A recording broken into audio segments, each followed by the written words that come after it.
Hello? Can you hear me? Hi, my name's Sugi Yamagawa, and today, on VTubing my slow life hobbies in my 30s, we're gonna be finishing up this CD shelf project. So,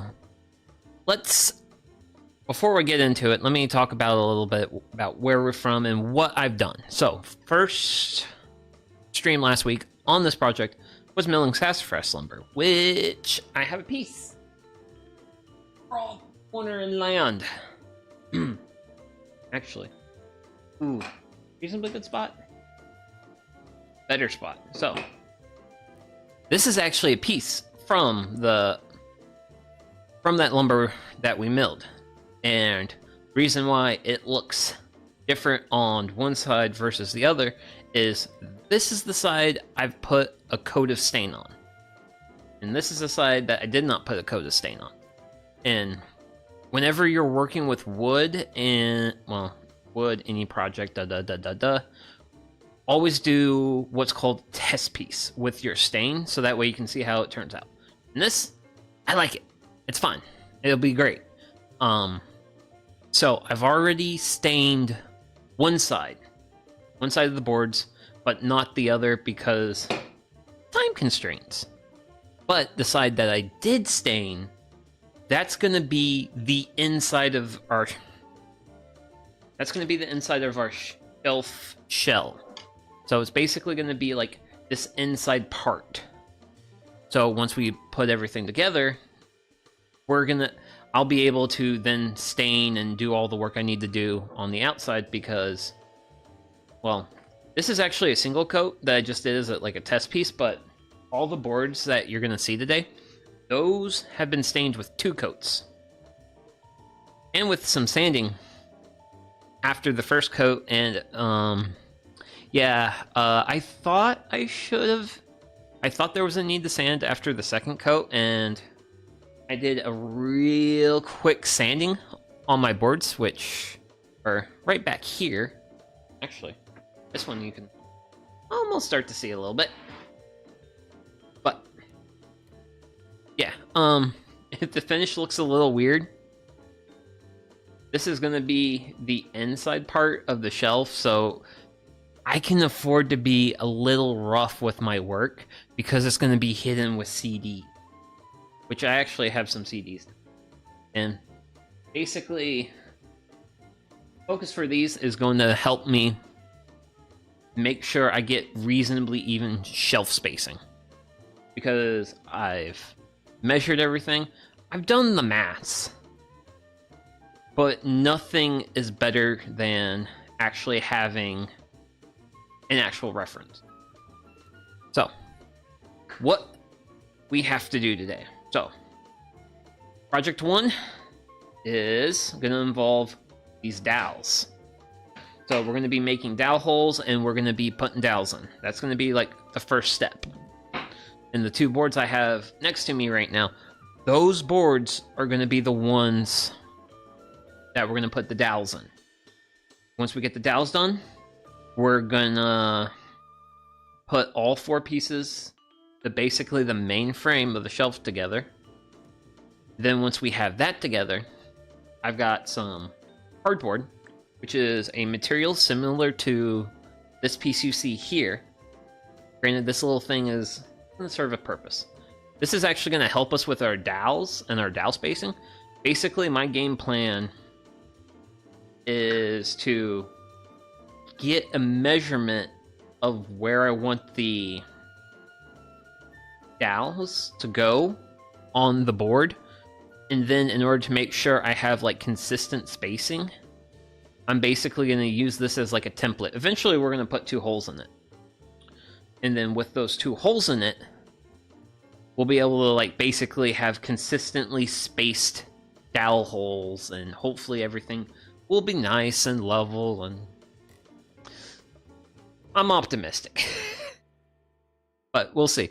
If that's not the case, well, these are oak shelves holding CDs, so the weight's not going to be terribly great on them. So if I want to fudge things one direction or the other, or like maybe thin down some of my boards to level it, I've got options. So And oh yeah, just another quick aside.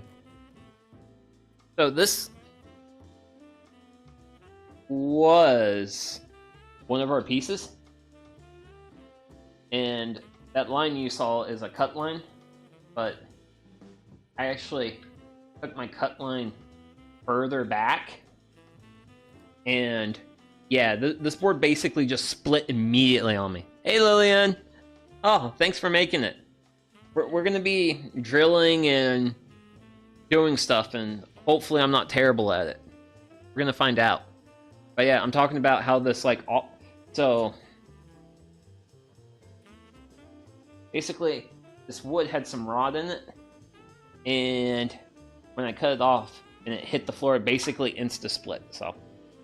But that's why you always make your boards a little bit longer, so that way if you off-cut, well, you can off-cut, like, bad pieces like this.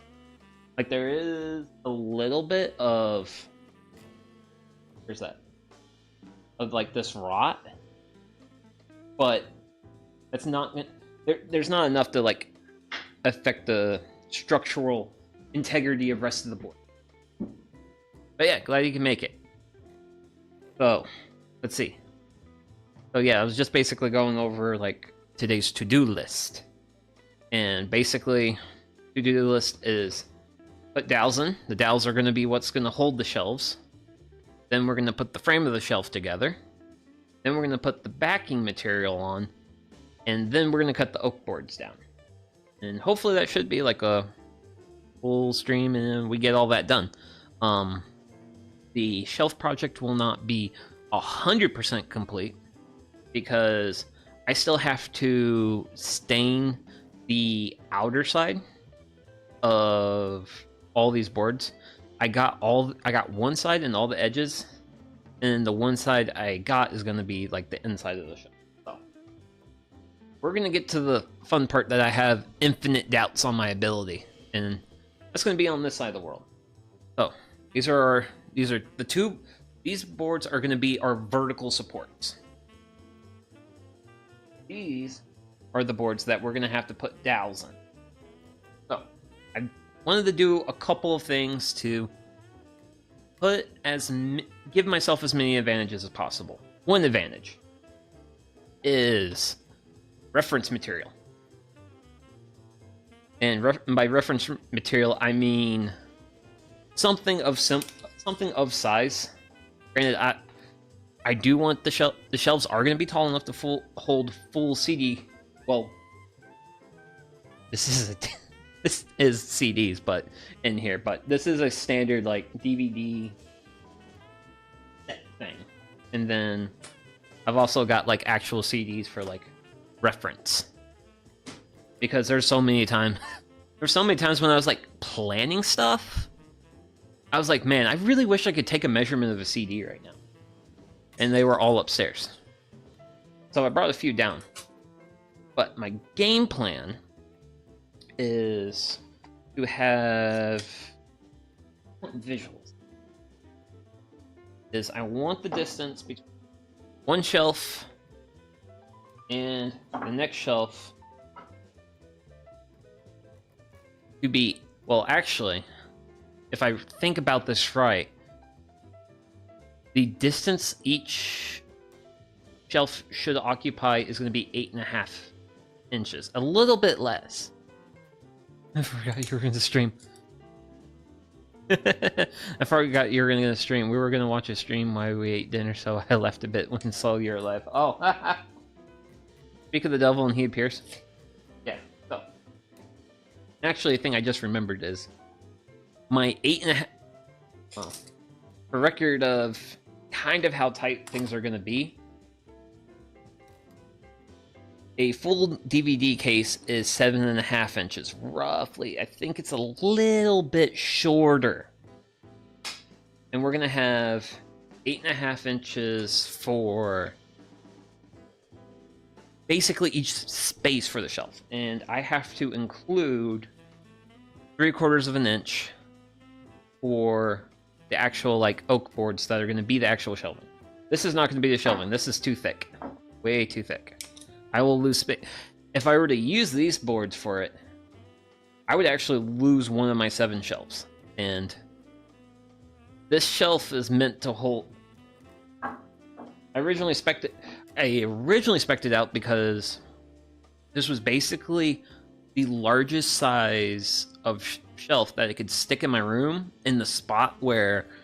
Because right now, the goal with this shelf project is to replace what is a bookcase and 2 media stands, so basically 3 units of shelving, and turn it into 1 unit of shelving.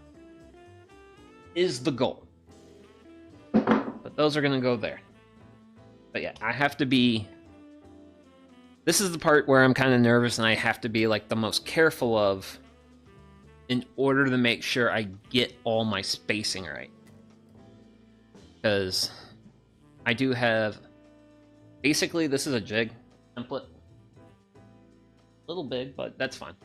But my goal with it is I'm going to use this to set the spacing between the dowel holes. So this way I can have consistent spacing on both this board and this board. And hopefully, the only measurements I have to be super critical of is the ones where basically the spacing on the height. And that's my goal, is if I get that spacing right, and then using a template, this basic words. If I get my measurement for my vertical correct, then I shouldn't have to worry about my horizontal. I do want to make sure everything is as consistently level as possible. So, actually, there you go. So, these shelves are actually going to be butt jointed on this face to the top of the shelf. So basically, this edge is going to start... Basically, be the start of where our shelving is going to go. So, I'm going to want 3/4 of an inch past this space, and that's where the oak board's going to lay, and then past that, actually, ooh, I just realized something. Okay, so, and the thing I realized is my shelving is 3/4 inch. My dowels are 1/2 inch. Half a dowel is 1/4 of an inch. So basically, if I just do an inch past this, that should set my height and everything. I think. I want to be optimistic, so marking tool, yay. That can make my life really easy if that's the case. I just have to... Because then I could just basically be like... Okay.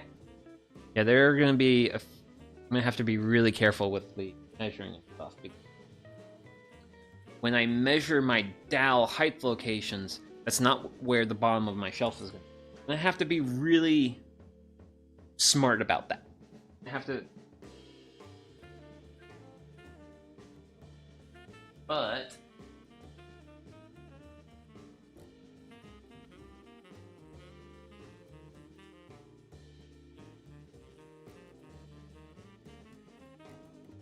Little tick mark. Just off to the side there. That should be the height that I want for the first set of dowels. So. Now, actually, my next question. I want to finish my template.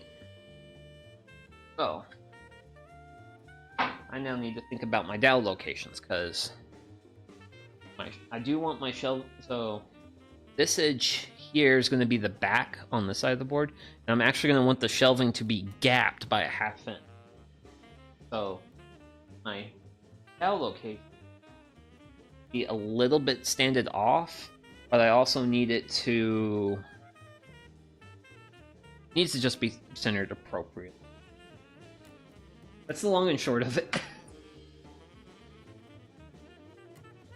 Woo! Man, 1/2 inch. I used to help my real dad with wood stuff. It was always fun. I liked helping him with wood when I was little. Nice. I actually built a small little like bookshelf with my dad once when I was a kid. Painted it John Deere green. Oh, measuring tape. Oh, well, my boards are 7.5. Yep, 7.5. So I want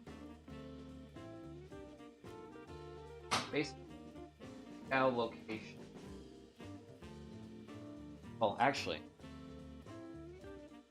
these boards are 7.5. The boards that are... I need to measure some oak board.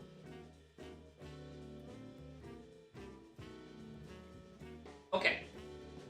Okay, so the oak boards are 5.5. So basically, I need to make sure I have 2 dowel holes that are set in such a way where 5.5 inch board will sit on.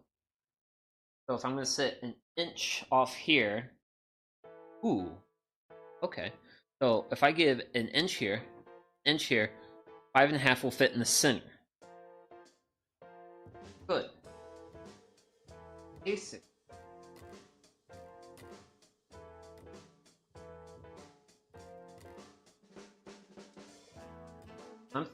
I do 6.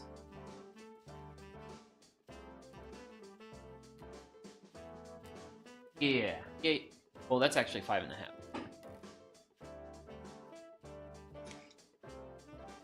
Oh, rough idea. Like, the template is going to decide the actual, like, final spacing, but I want to get as close to what would be my ideal.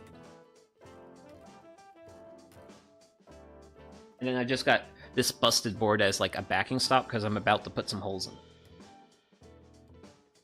Oh. There. Hot pavement. Actually, with this, I can actually I'm just gonna eyeball it.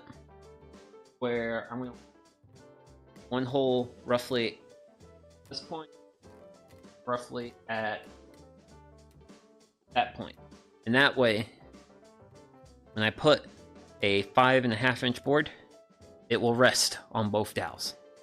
So that's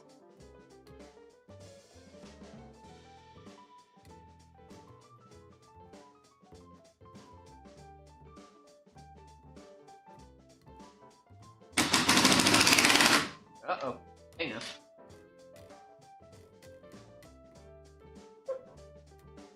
Kinda. Oh, okay. That's just working with hardboard.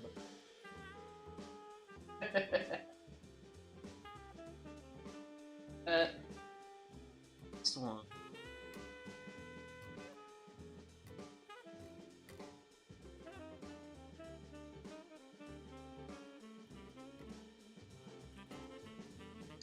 I actually need to do one more thing with this.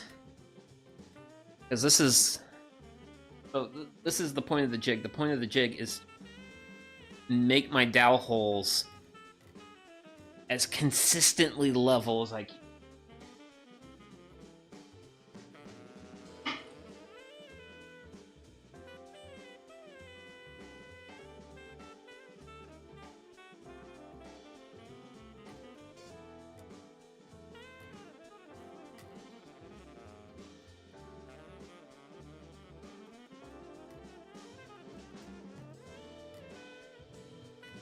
Oh yeah, sorry about the noise.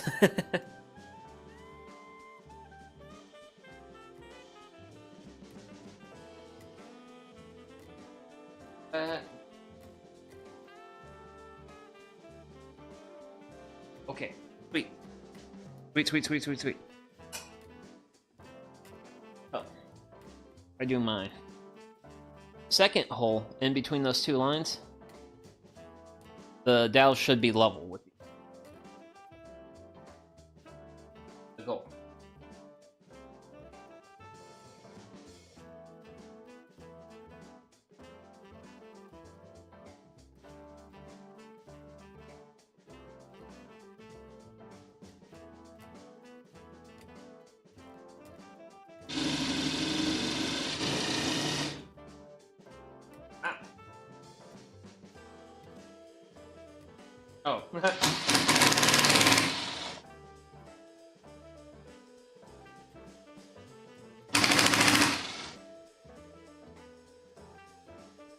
let's take a look at what we got.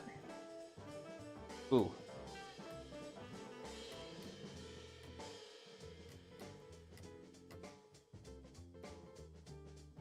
So, apparently I was I'm not gonna lie though, I thought the streams I was watching on Twitch on pause and I jumped in was so confused. But yeah, so we've got a slight error. Your second hole's just a hair bit taller than first hole. Guess I didn't account for the drill bit height. This is why we make templates versus we start putting holes in wood, because if we can get this squared away and right, then I don't have to worry about screwing it there. So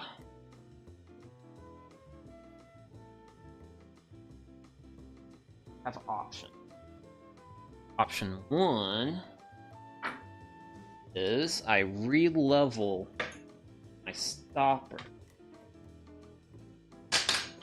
Ooh. Okay. So if I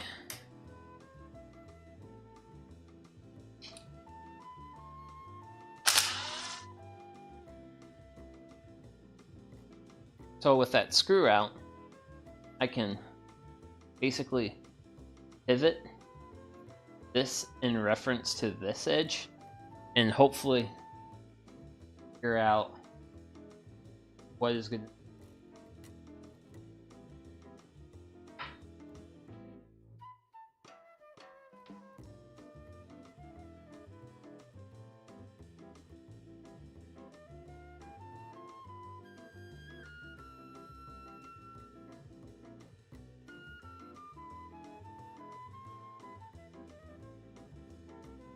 Vaguely good. Hope.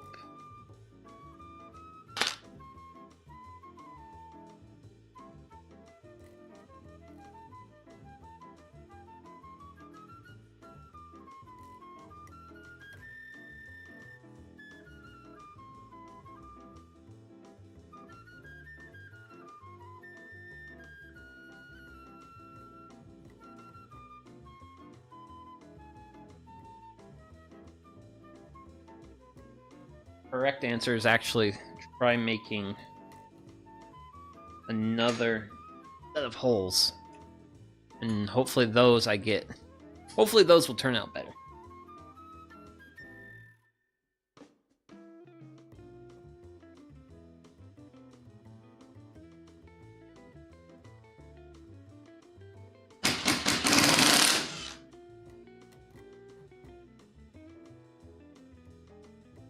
Because this template is scrap material.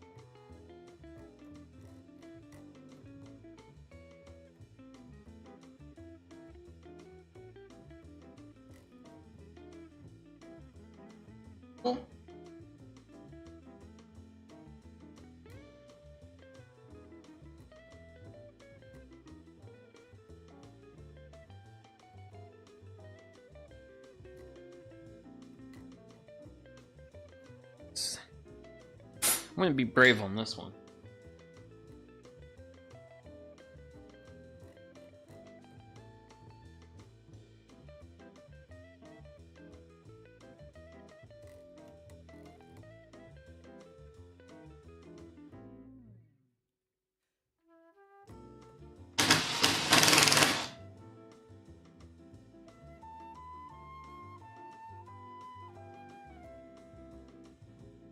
Okay. Top 2. Definitely a lot more within level.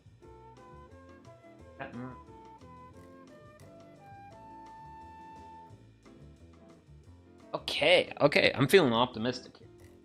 But I'm gonna save me from my... And I'm gonna save myself from myself by some masking tape. Since I have 2 sets of holes, I don't want to use one set. So I'm just going to cover them up. That way I don't have to think about.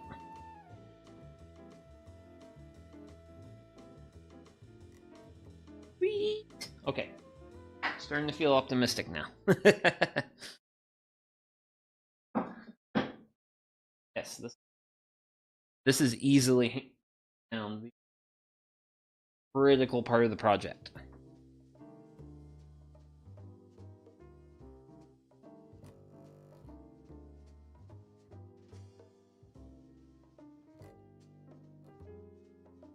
So, just a quick thought about like what I could have done better with this is I could have set this basically my reference piece, and then if I actually had the right gap, I could have just set this here, mark my dowel holes, and then reset this at the kept going all the way down. Somebody didn't do that. Okay.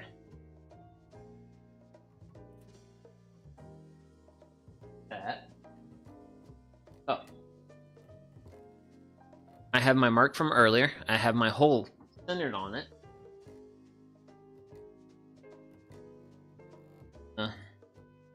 Double check my center measurements on both holes versus the bottom where.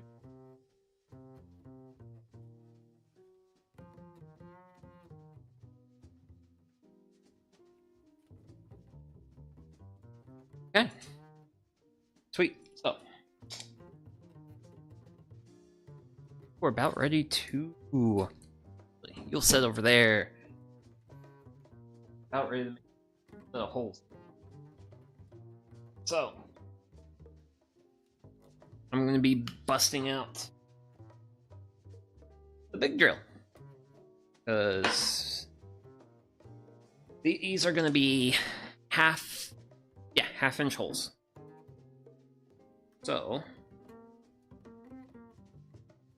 since they're going to be kind of on the larger side, I definitely want to have like as much power as I can.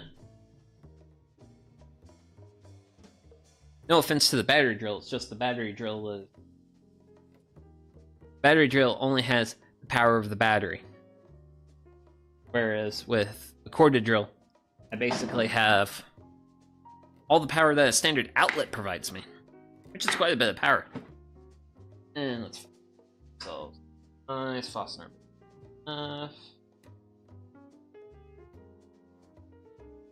Half. Make sure. That's my half. Okay. That's my half bit.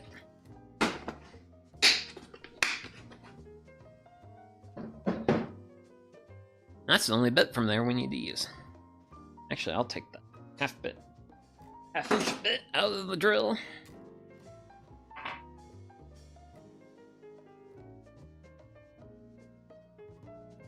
Once I get this bit set, we'll try to make some holes, and I actually need to do one more thing. What I need to do is figure out the depth.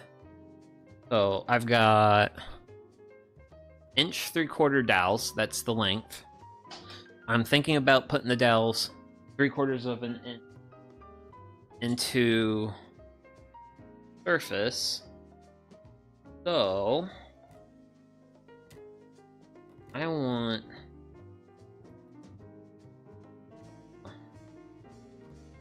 gonna have to like kind of account for the thickness of my template, but where this black part ends is just a hair bit shorter than an inch.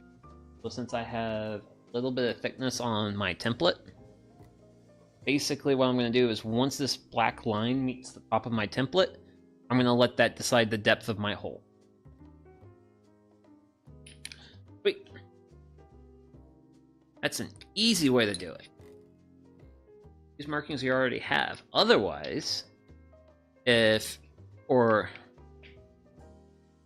working, so like any other situation where you want to drill a hole and you want to basically have like a preset depth, get yourself some painter's tape, and I'm going to rip it off.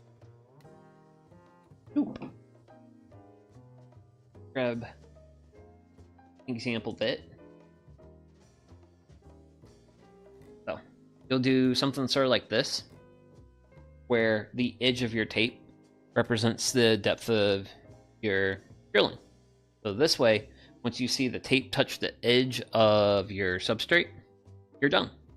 And it's just a visual marker, and you can just go through the... Hopefully everything will be great. I'm hoping everything will be great today. Not gonna lie, putting the dowels in is kind of... This is like the hardest part, because I have to get it consistent. And I did the math. These shelves are gonna be 5 feet tall, and I'm gonna have 8 inches, 8.5 inches of dedicated space for each shelf. Whereas this is 7.5, because I do have a couple of CDs that reside in these DVD boxes. Plus I need 3/4 for the actual material that the shelves are made out of, which gives me 1/4 of an inch per shelf of play. I have wiggle room, I just don't have a lot. So that's kind of like, really want to be careful at this point. And if I make this work out, then hopefully everything else should be pretty smooth. Pretty smooth sailing. So, it loaded the drill, art, set. I'm gonna get too much sawdust on that, because it'd be scary to think about how much money that's worth nowadays. Okay.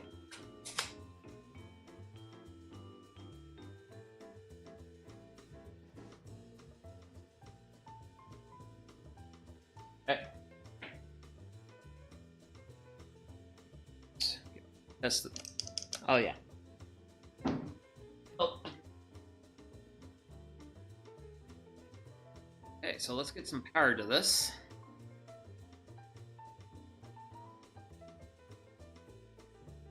Work on getting our first set of holes drilled.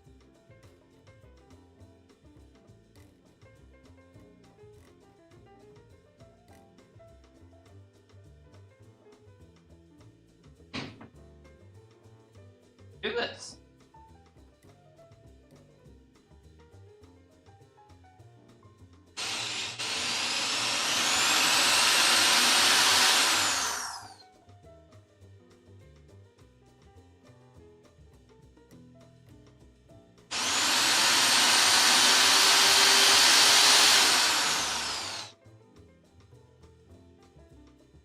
So I'm just going to use the template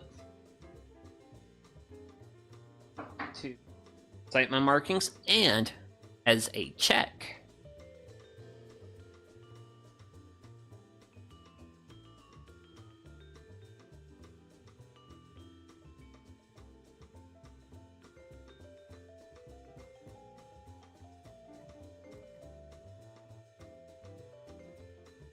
So the second hole, this hole, which is the back of the shelf, it's actually a bit high, so everything's going to want to face forward. I'm going to want that to be low,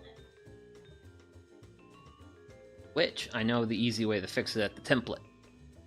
But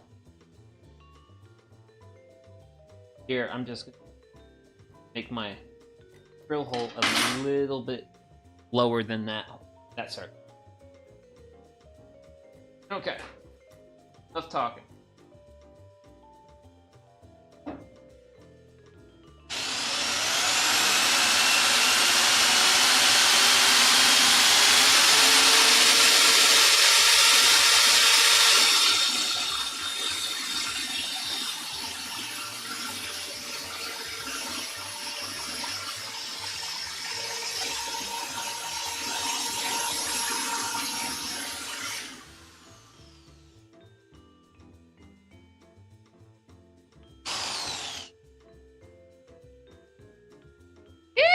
Looks pretty good. Second off center.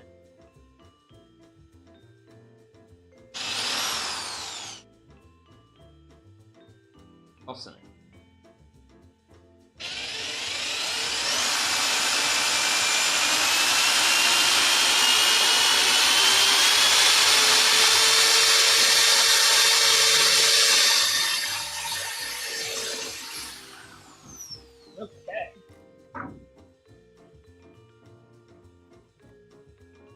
Ooh, okay. Yeah, double check the squareness.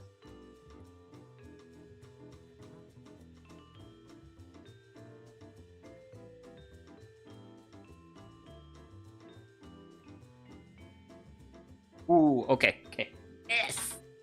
Yes, actually. I'm gonna check with another square. Just check. Actually, this one's actually gonna... Speed square is easier!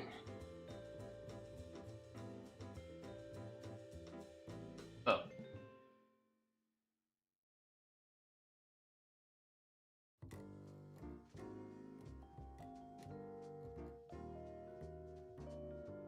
But... Oh, yeah, you can kind of see it a little bit, but... This hole is lower. We can live with lower.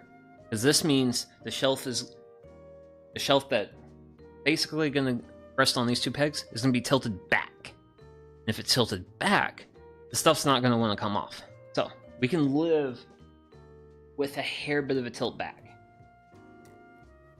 I'm happy with this. We're gonna go to this board. We're gonna try to repeat this success, and then hopefully template all this down. Hopefully. That's the goal. That is the main goal. So we're basically gonna... The plan is to basically figure out a recipe for this. Oh.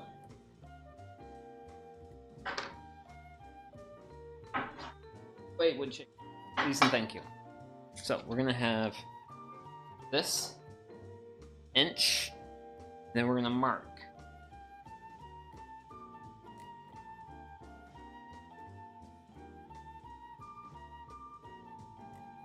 Have a mark, inch, good. Off to the side. Actually, with inch mark, we don't need it in template.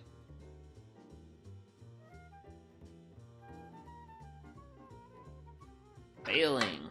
Okay. So, the thing I gotta be really careful about is making sure my inch mark can be seen from these two holes, which first one.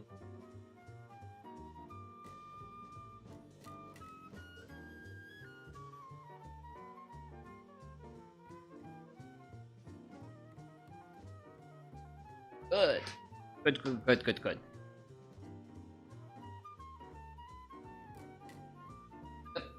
Get. No. Grab drill.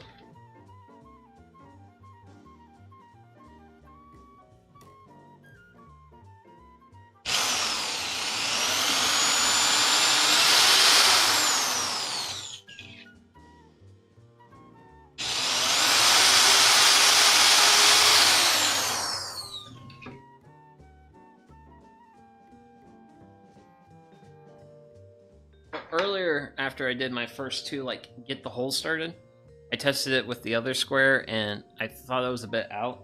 I'm going to test it at the start of this square. Really? I need a little bit more light. Really close, I think. Yeah. Oh. This is front edge. My back edge. Actually. One moment. I gotta figure out where.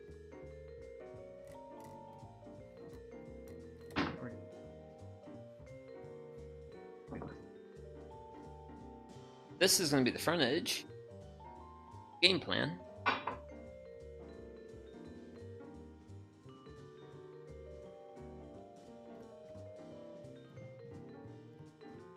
Okay, well, if I'm off by like a really small amount.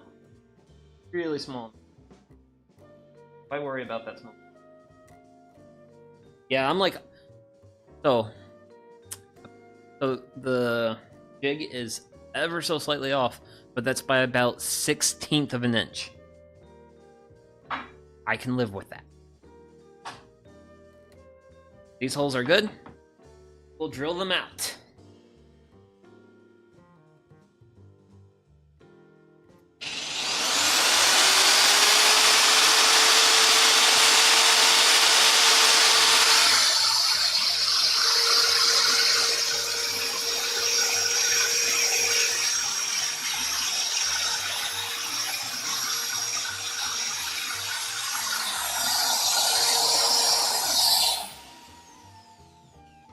First one, and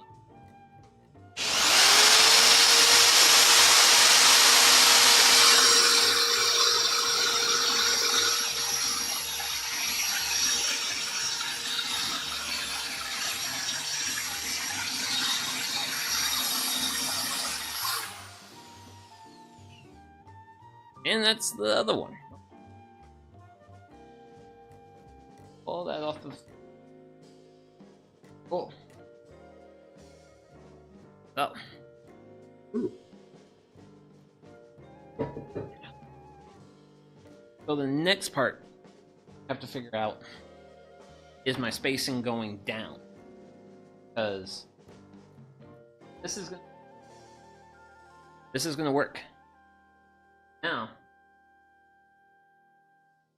I want to work on considering a process that's going to help make this easier for me. Oh.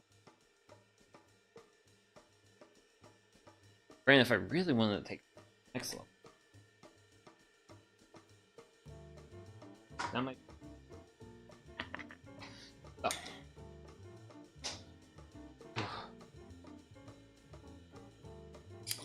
What's my height?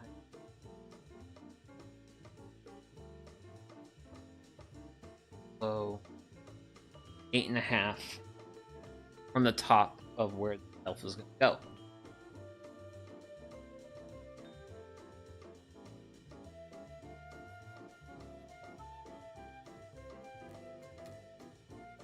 Eight, 5, 8. Basically, what that means, if I center here, measure 8 5/8 down, that's my next spot. Basically, ideally, I'm able to just repeat that all the way down.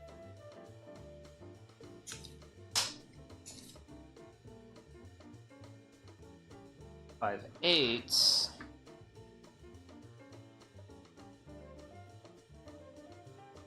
Seven. So 8 plus 8 is 16. 5/8. So we're gonna go to 10/8. That's gonna reduce to 7. We're gonna get an extra inch. 2/8. So it's gonna be 17.25. I'm gonna go with 17.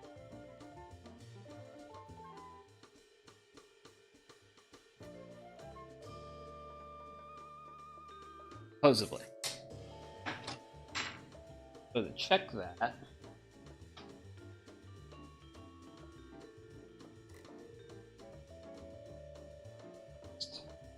there should be enough room.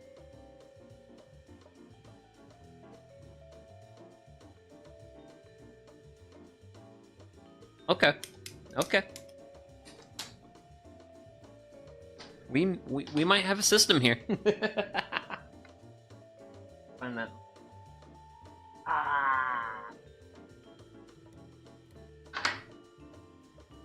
Mark is.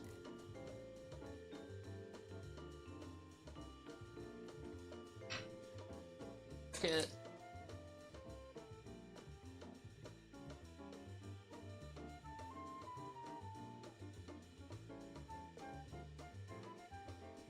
We always firmly believe in measure twice, cut one.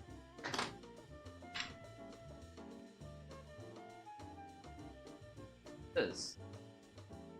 See my marking in my hole. Also, I realized something. Making like all these wood shavings and stuff, and I'm not wearing any of my PPE. I should probably do that. And also hydrate. Water is life. Okay.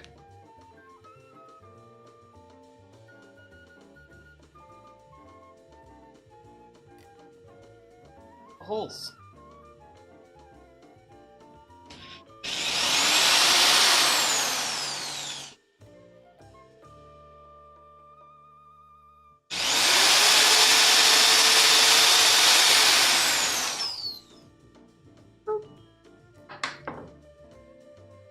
Always check, check, check, check, check.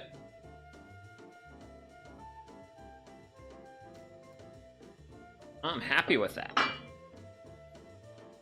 Oh. Oh.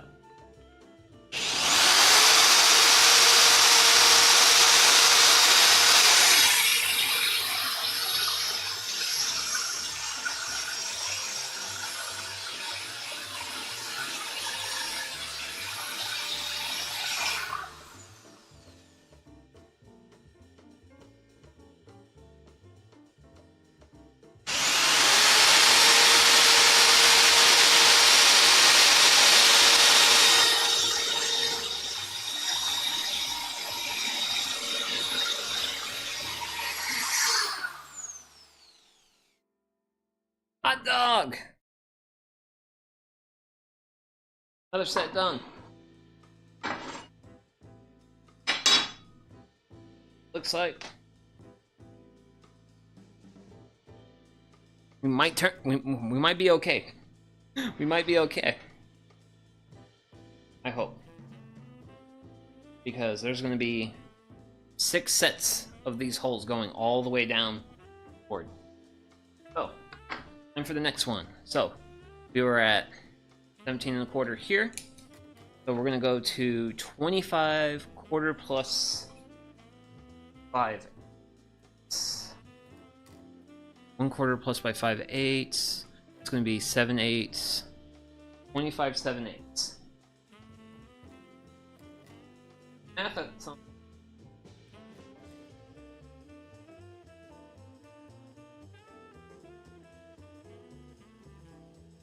I know it's going to get ridiculous at some point.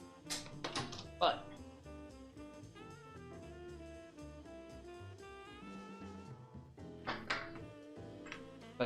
keeping things consistent.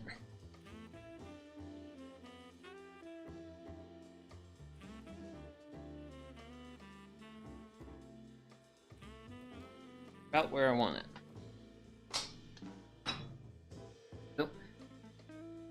So granted, like, the worst thing that will happen if I end up having not the best consistency with the hole spacings is some shelves will not be able to use the full DVD format.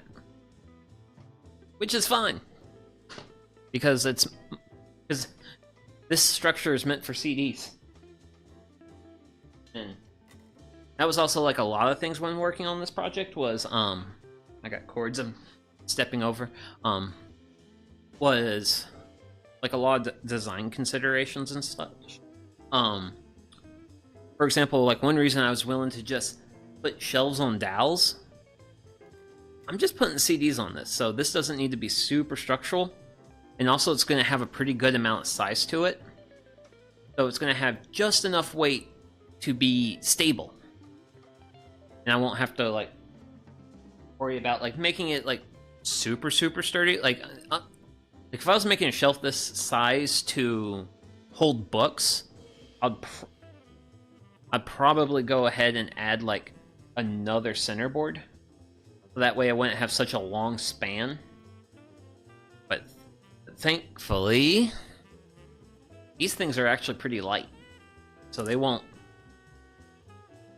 really like hold things up. Well, the shelves don't need to hold a lot up. What I mean. So, template.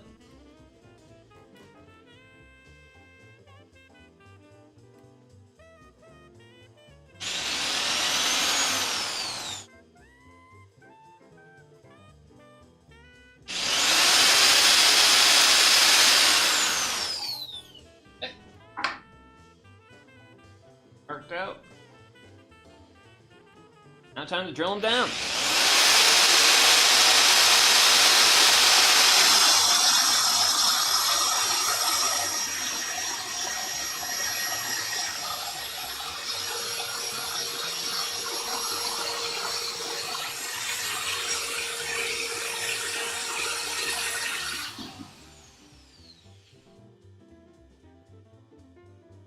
Okay.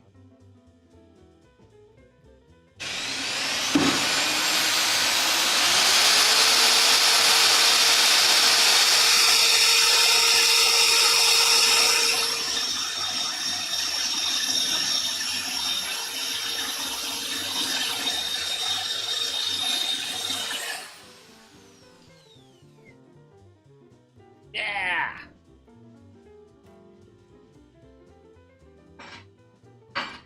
There's another set done. Cool. Measure. So those were at 25 7/8. Next one. 33.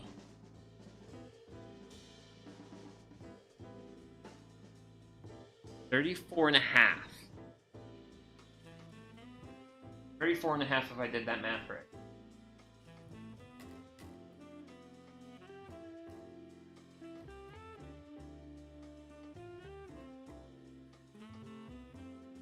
Oh. Put that down to that. Grab reference.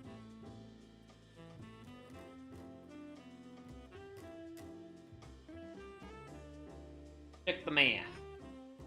Math is alright.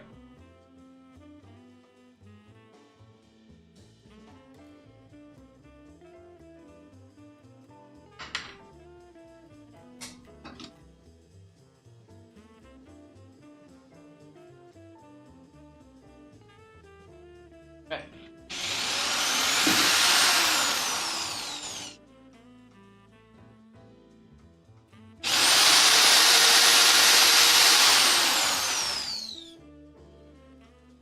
And if I'm true big bearing,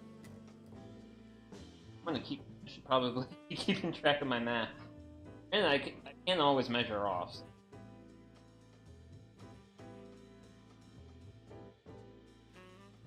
So last one was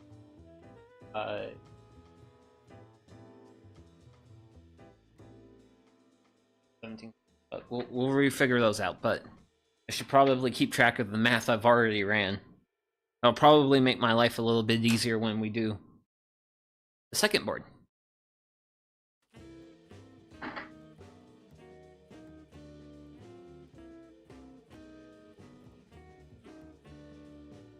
little bit more down pressure.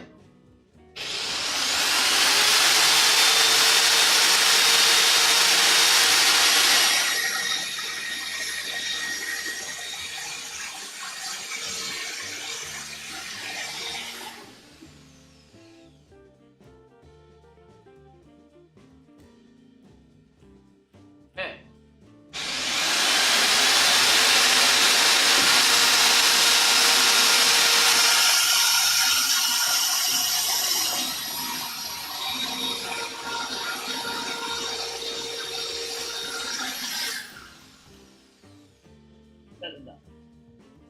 Yay! Shelf number 4. Let's see here. If I make a little bit of room at the workbench.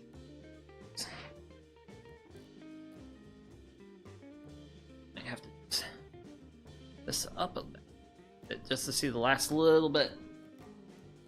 2 more shelves. Oh, that was last one. What was my math? Got it written down. So I got 34 and a quarter. I'm gonna add 8 5/8. So that's gonna be 42.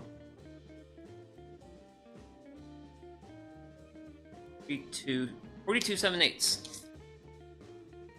So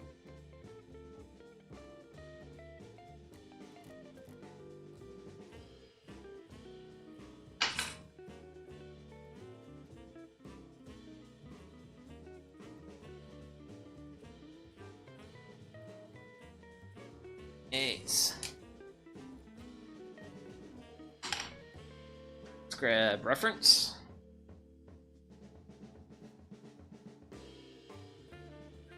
Here.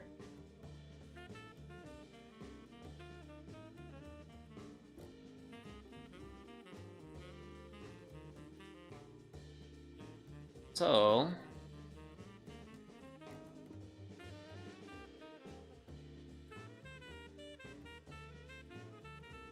that's 8. Yeah, 8 plus 34 is 32. We're at 40 here.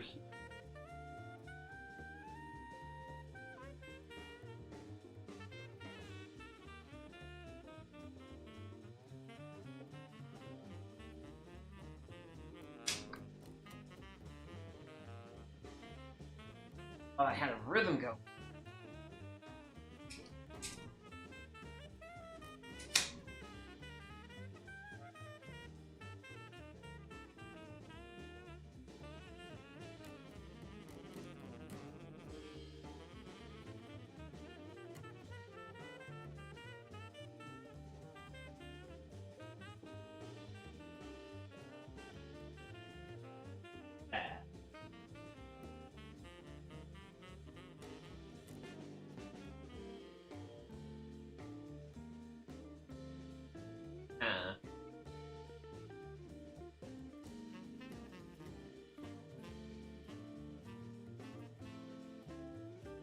I'll just mark down, just so that way it lines up with how I've been.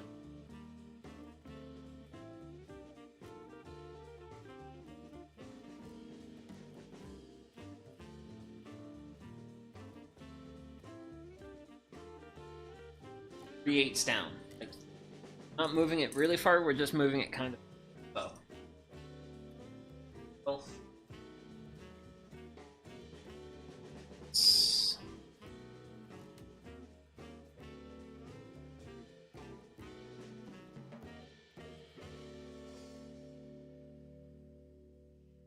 I'm gonna write my math down. Pardon me. 116. Still 5. And still.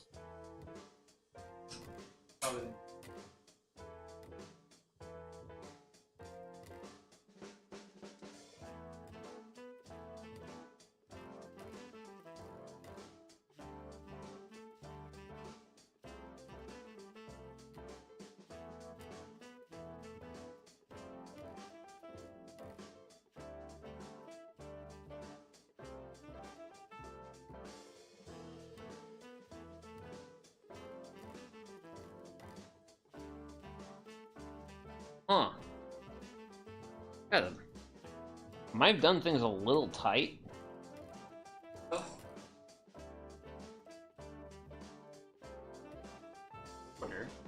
Okay. I'll live with that. Oh, let me try out my pencil for a pen. So that's 51 1/4.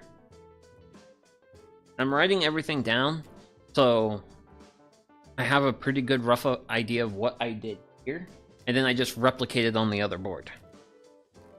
And then everything should hopefully turn pretty even and level. Hopefully. I hope.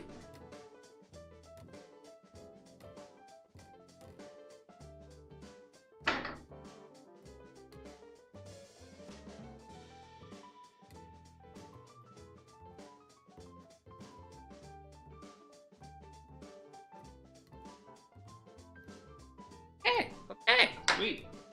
Oh. Since I've already feel pretty confident with my measuring, I'm gonna go ahead and just like recite the holes that I'm gonna do down here. And I'll check that, and then I'll finish it. So.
This shelf space is probably going to end up being a little small, but this one's going to be pretty big.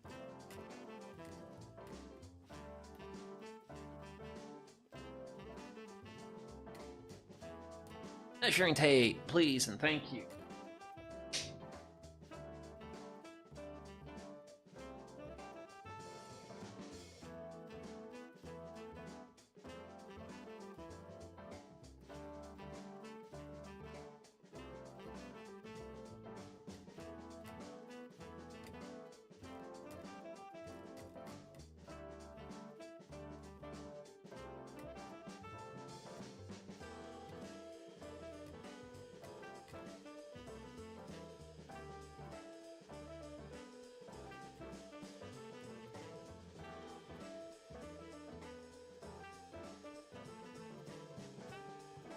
Tick mark. Always have to look. 1/8.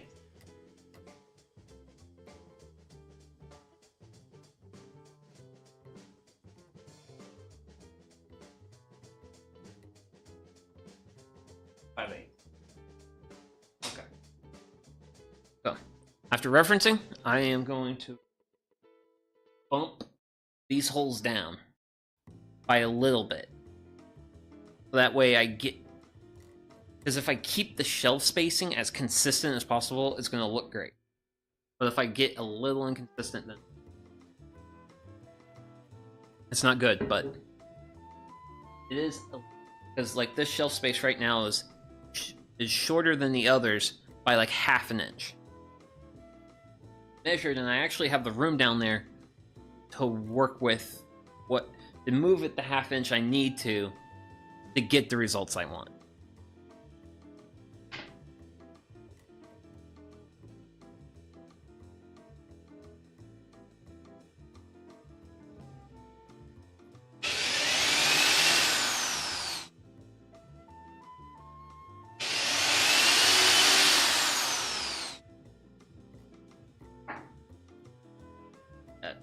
Piece.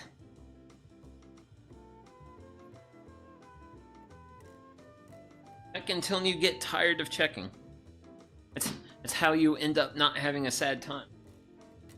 Yeah. Worked and I'm happy about it. Real.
So, I'm going to do a quick measurement.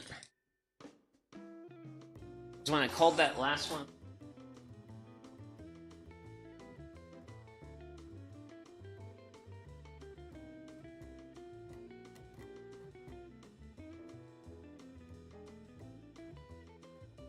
Yep.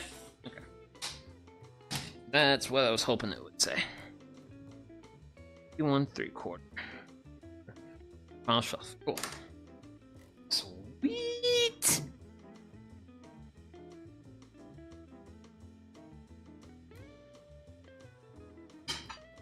Out of the way. I'm gonna flip that board down. Oh yeah.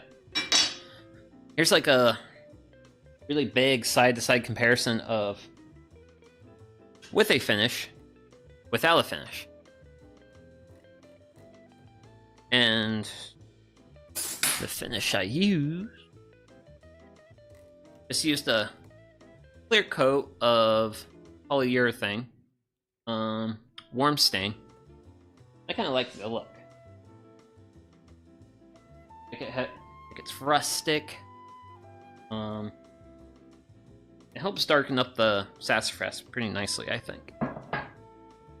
Okay, so.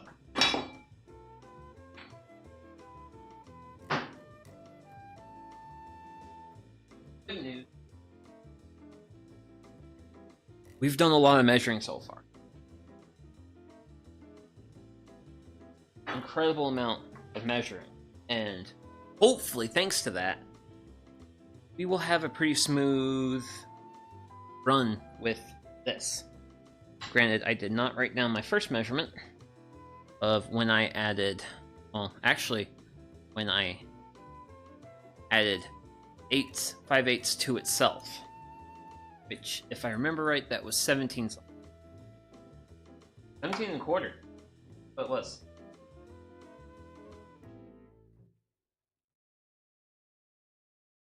Reference this whole outer edge. Reference.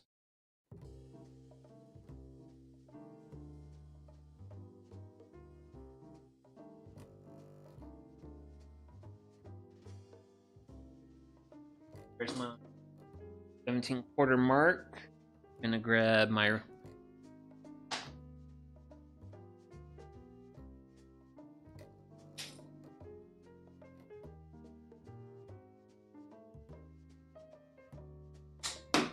good. I can set you there? Yes, sure. Why not? I don't know.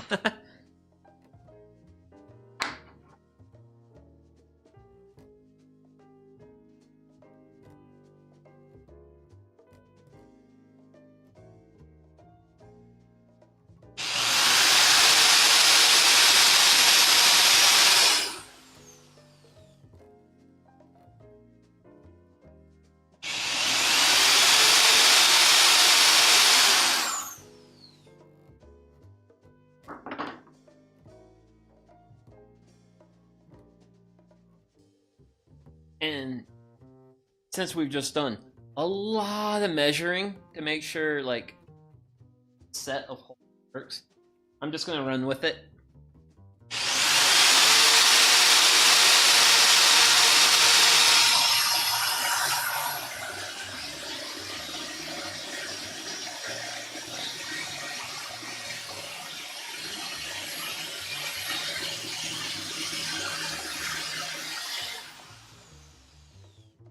Alright.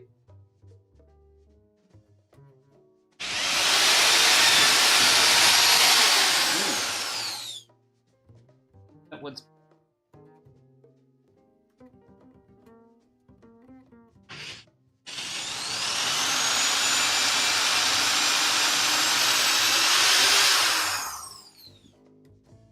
okay. Well, I'm gonna have to just be extra generous with the wood.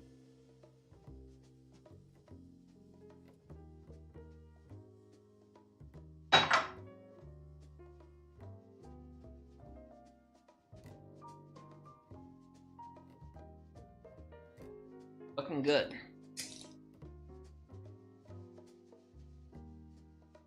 That's looking back to my notes. I have notes.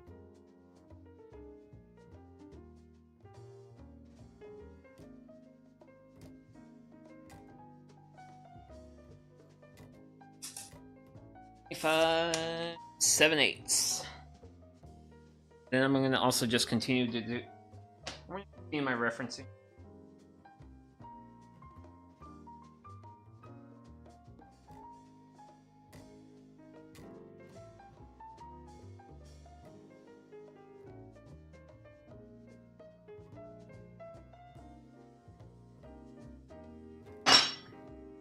A 1/4 inch.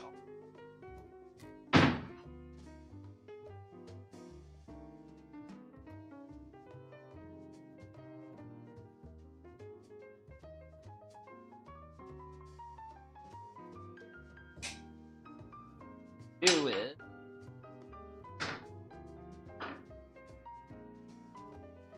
Oh. So I'm like just a hair bit off. A bit too low. And mark out there. Could be what I need. Remark the hole. Oh, and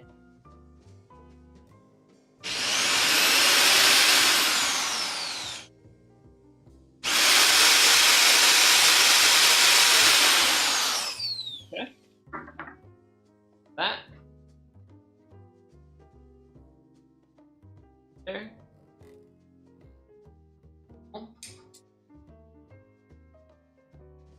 And that's closer to what we've been seeing. Drilled out.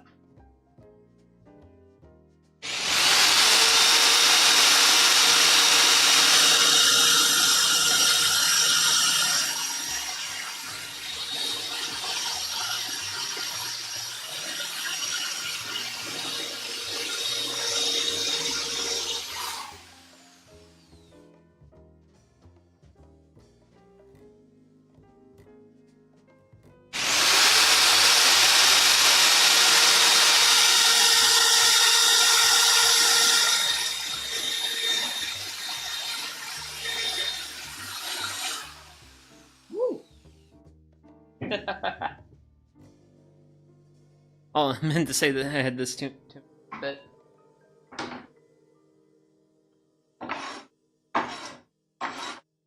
If there's any complaints about the audio levels, feel free to let me know. I'll see what I can do on my side of the world. I know generally I tend to be a bit on the quiet side. There's also a lot of like how far I am away from my mic. Especially when I'm doing stuff like this, where I've got like lots of area to move around in.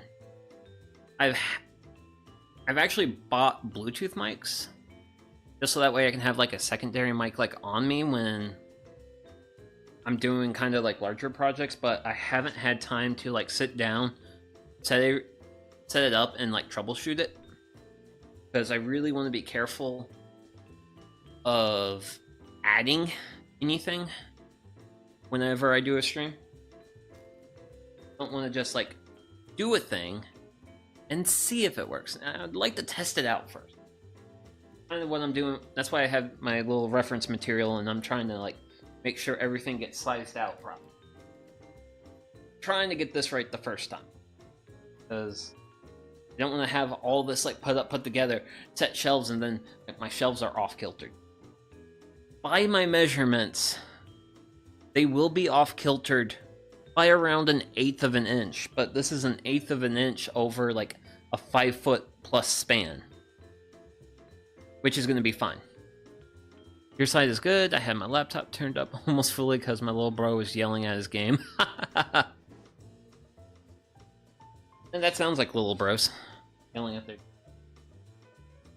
their bright yellow thing. That one actually 5 3/4. Next would over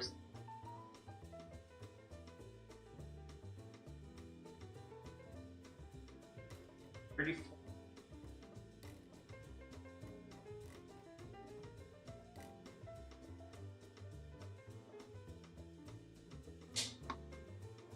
We're looking a little off.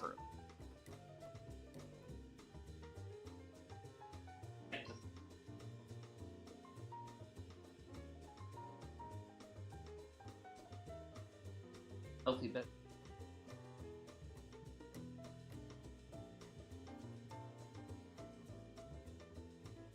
Oh, this.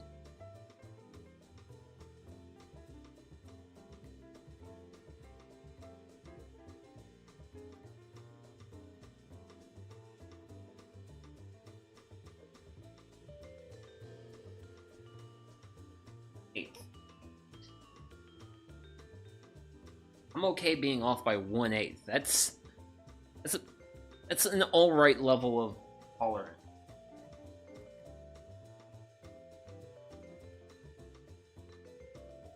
Compare the two.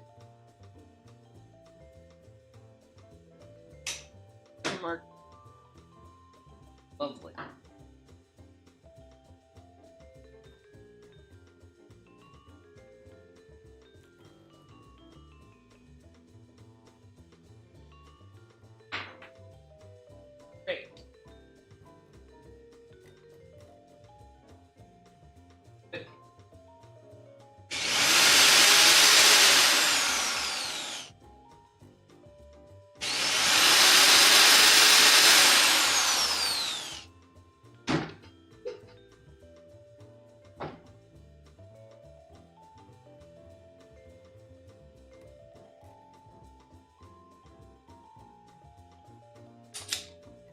Take it.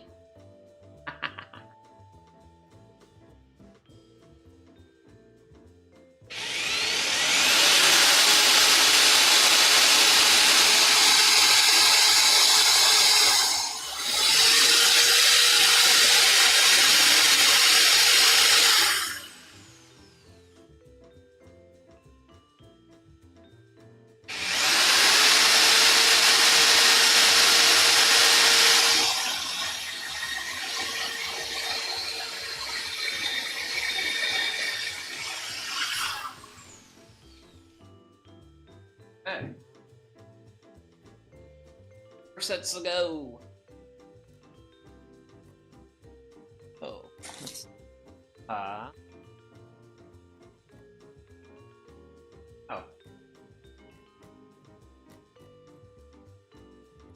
An eighth more than our original measurement. What? Number 5.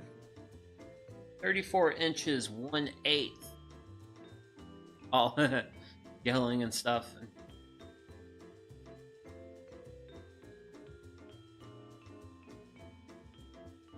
I do want to be like more of like the chill style of streamer versus like the loud and yelling. I mean, also this is just not the vibe I want. What I'm doing here. So I want 34 inches and a quarter.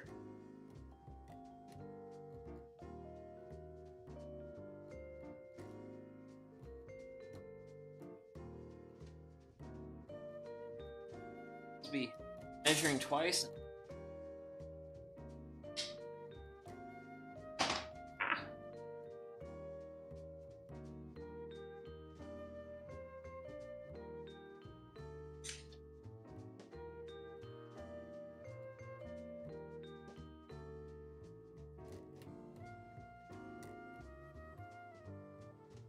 Huh.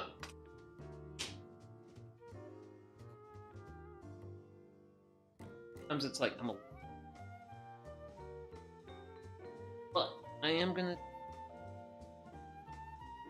Last time.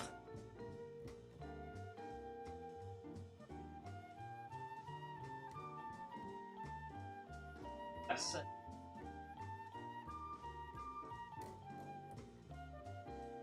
Quarter makes this area a little bit bigger by a little bit. I think it's actually another 1/8, so or 3/16. It's not a lot. What was final measurement? Final measurement for a final shelf was 51 3/4.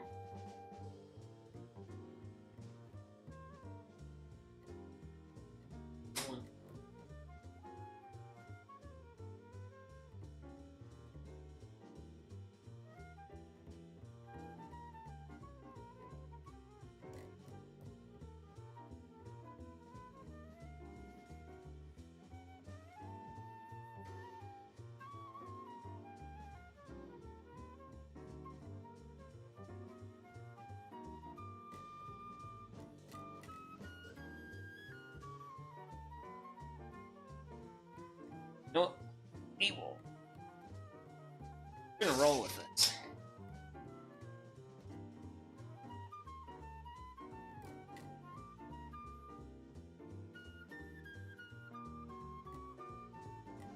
Really, barely out of sight. Here it be. Take all the time in the world.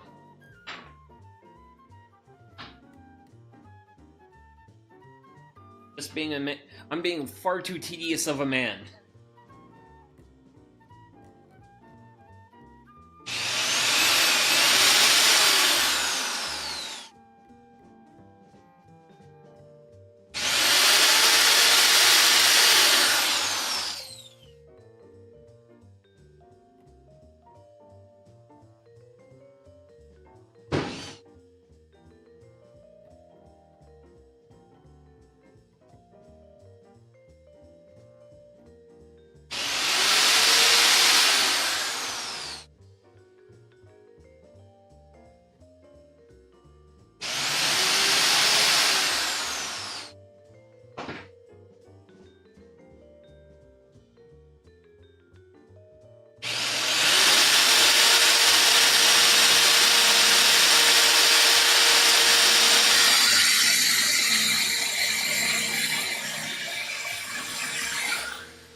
I'm drilling holes.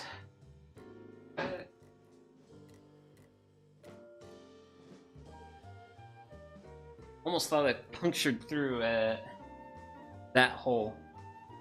But I think what happened is... Here's my phone. Oh no, I tried to put it away. What have I done? The ip of the... Just barely punched through the wood a little bit. It's fine. That is perfectly fine. Hey, now, lost sawdust. Those I don't want there.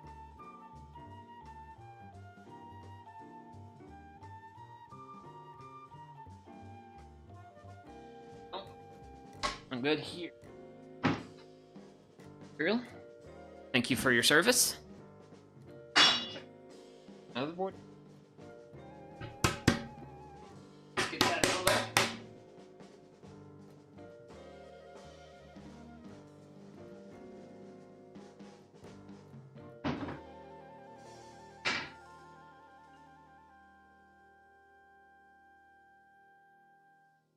Oh man. Okay.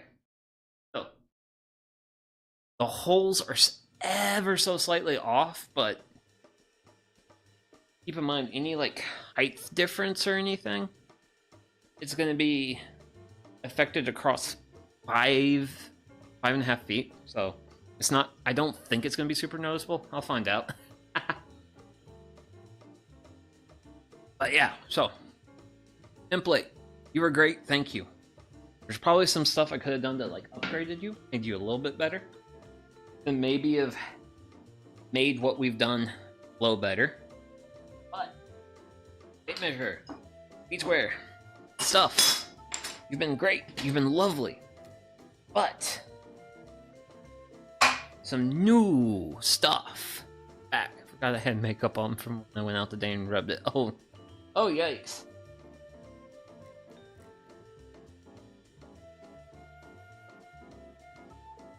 Yeah, I'm like that, but with like soot or some like weird dirt I got on me.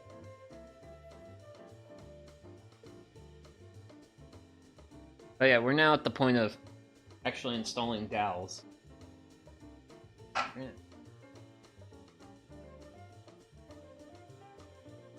Oh yeah. Ooh, that's gonna be nice and sturdy. I did get wood glue on. Of course I did. But I should probably add more wood glue off first one. Next one. Man, these are actually real nicely. Like they're sliding in well, but they're not. I'm not having to fight them, but there's no play, which is good. This is really good. Also need paper towels. With my helping of paper towels. Oh, so generous.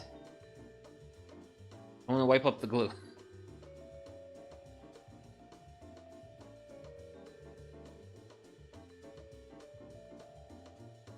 Hopefully be a little bit more careful about that.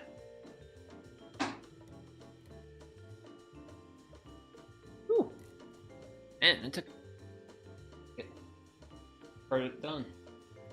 A bit longer than I expected.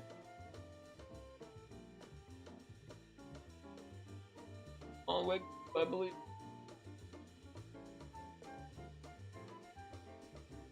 This mount.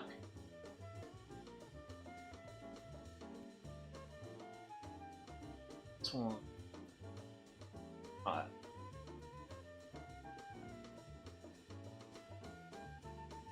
see what we get when we...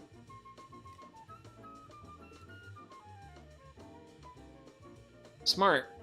Probably just give them a few taps. Just to make sure they kind of sit.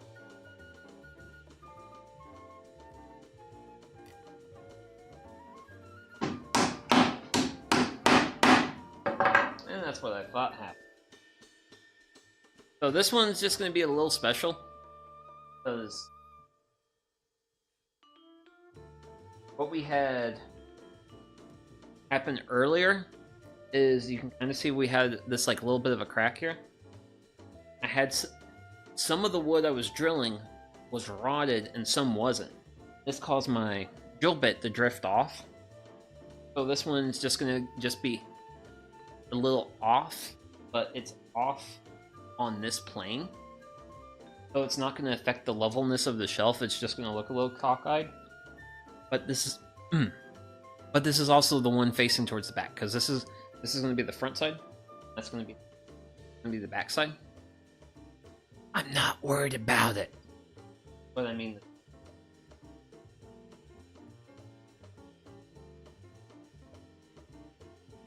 I just need to be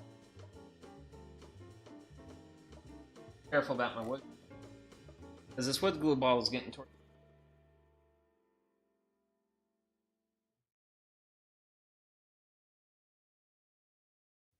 Yeah, it just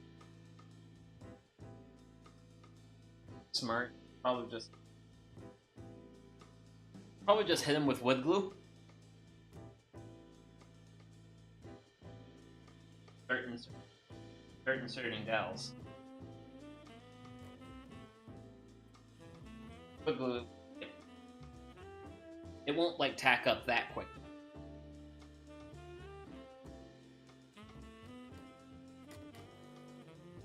It doesn't like when I turn it.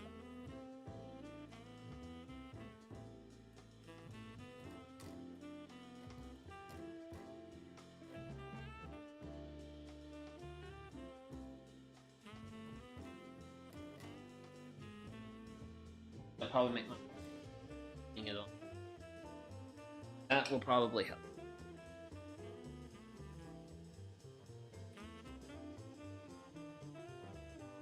The whole turn.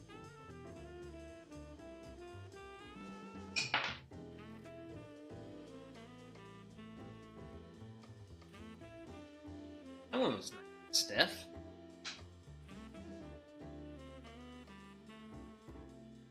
I like that I'm getting a little bit of squeeze out here. That's good. So, ooh, get our shelves for mini. Ooh, a mini shelf. Neat. My big. For how I also. Okay, take your time.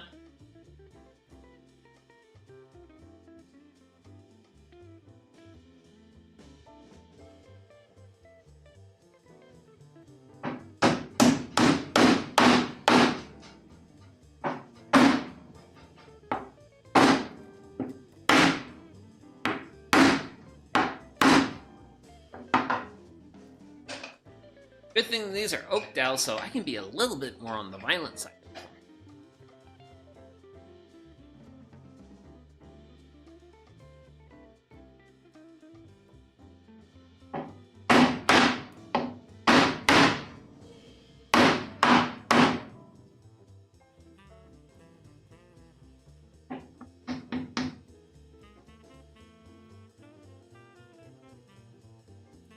I wonder.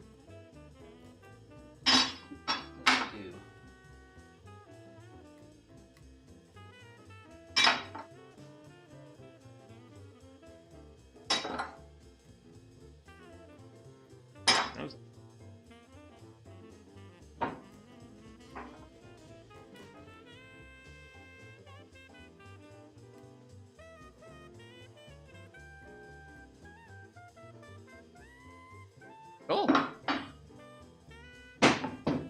Wipe up some glue.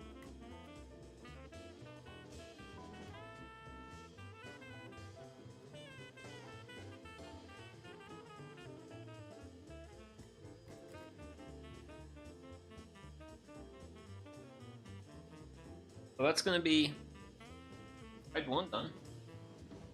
Move on to side number 2.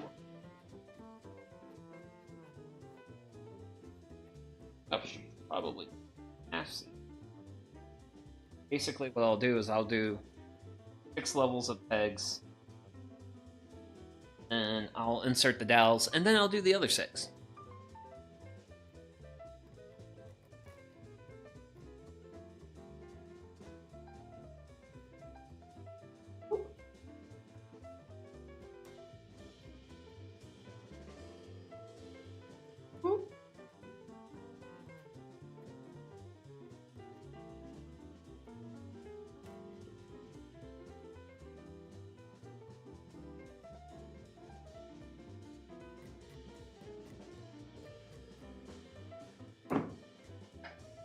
Now let's put some dowels in.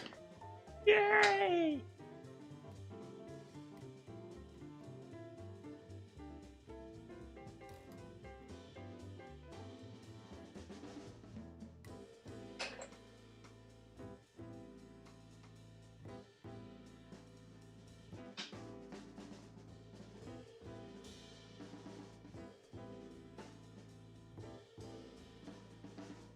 Love how nice the fit.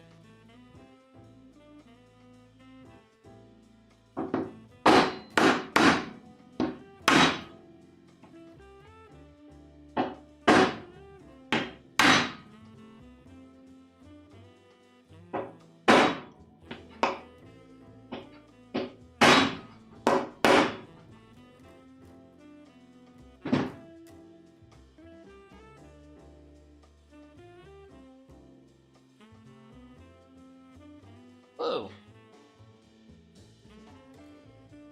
Yeah, I thought I was actually being pretty generous with my glue there.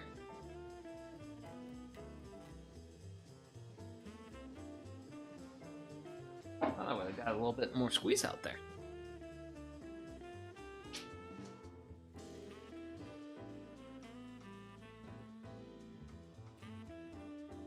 Oh. Oh.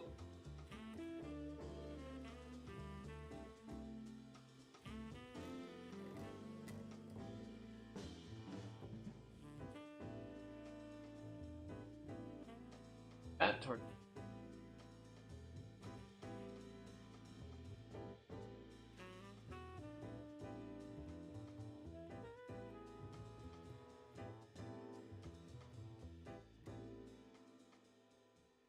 Easy.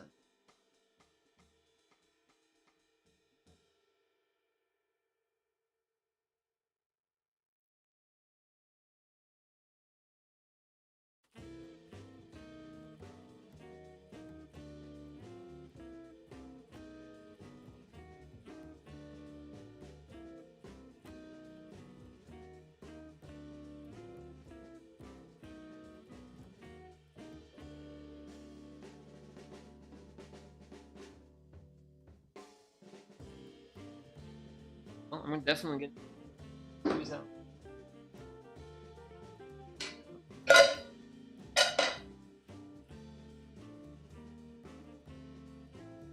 Again.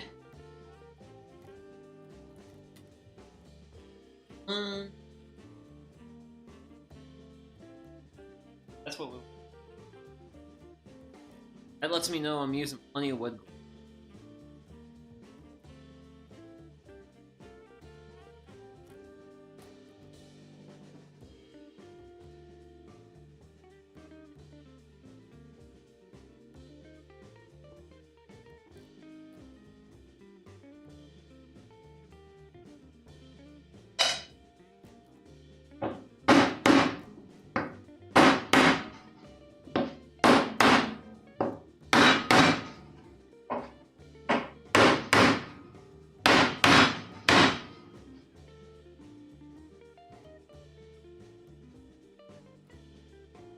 Hey, Coolio. Eggs there. Islands. Paper towel.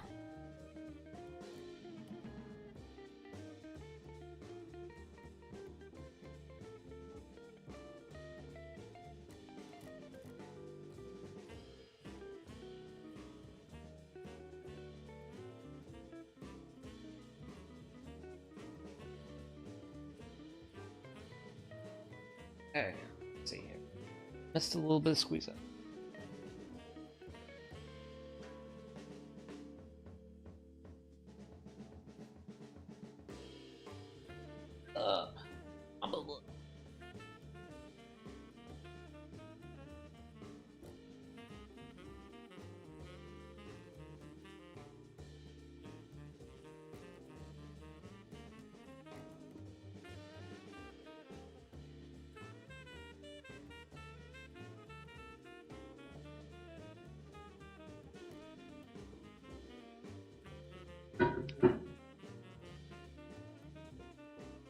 Clear all this off because, yeah, gotta make a lot of room now. Now we actually get to start building the outer frame. Now that we've got all of our pegs set, food, all that fun stuff. So, finish that one to that side of the world. Finish.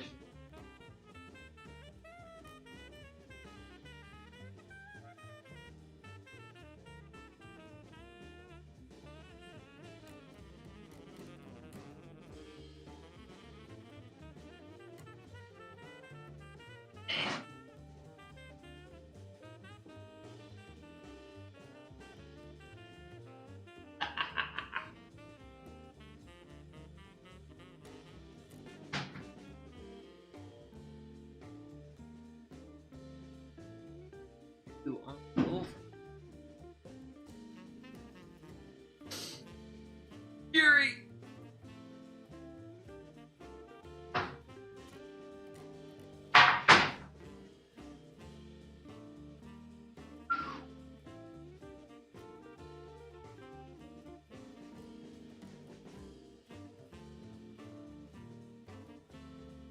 Oh boy, okay, well, this is like fun.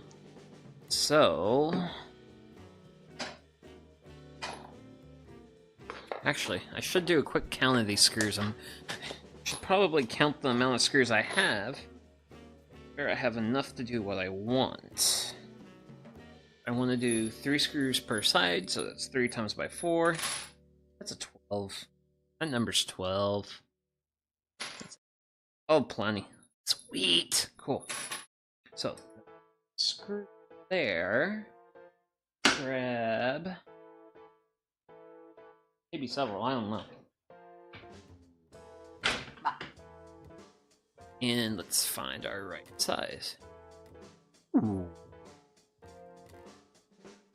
What are you? 532? 532. I think 532 is the winner.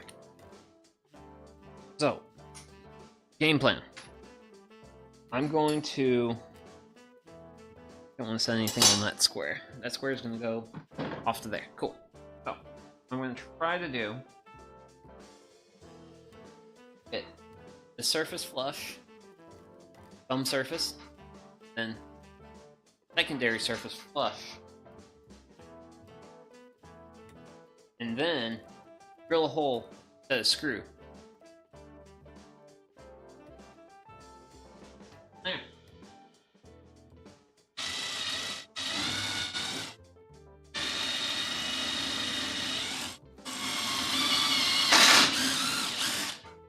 Okay. Sweet. These are torque bits. Ooze. They use you. Excellent, excellent, excellent.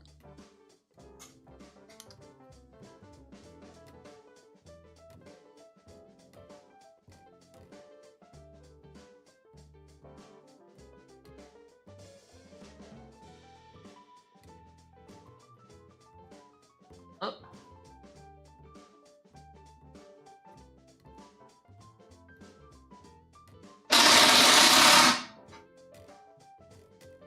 Oh yeah. But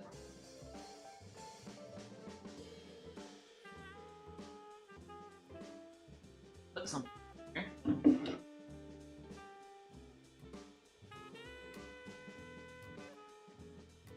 Yeah, I think that's the ticket. So I'm gonna go ahead and pre-drill 2 more holes.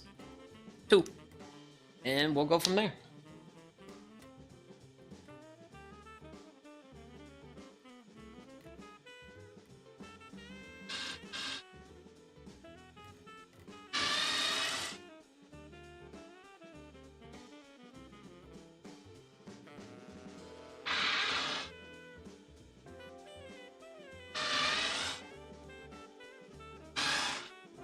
Hey. Ha ha. This first corner will come together pretty well.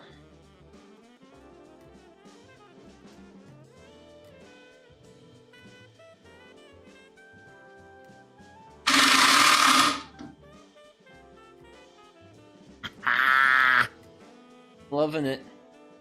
Loving it.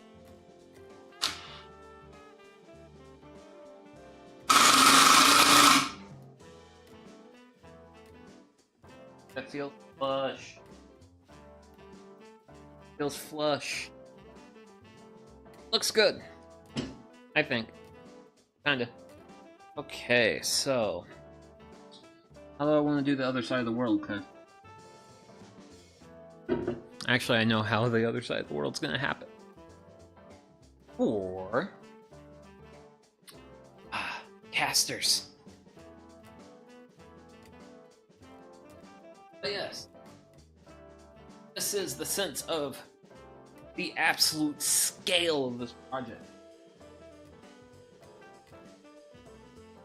When we actually get to the point where we're adding the backing material, I feel actually had to put that plate.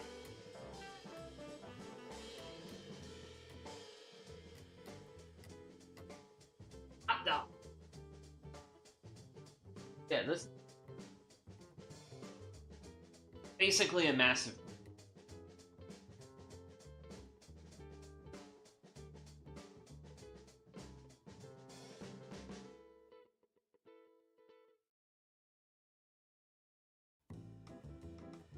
Actually,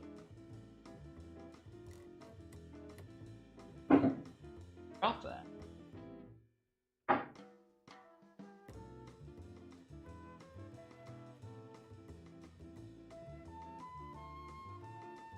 I can see it.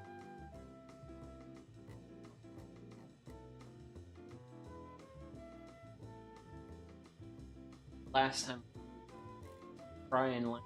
I just get one screw, and that should hopefully hold things well enough to where I can sight my other holes.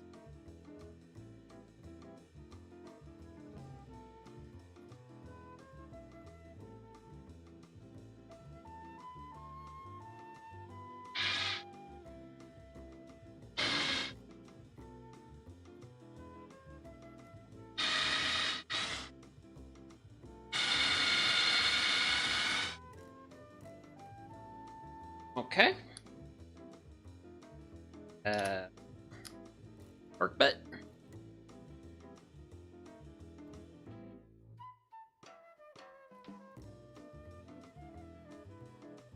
Oh.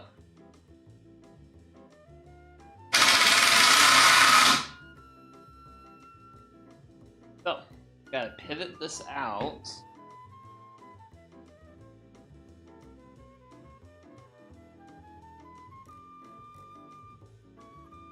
I think we might got this. Not sure how that looks to you all, but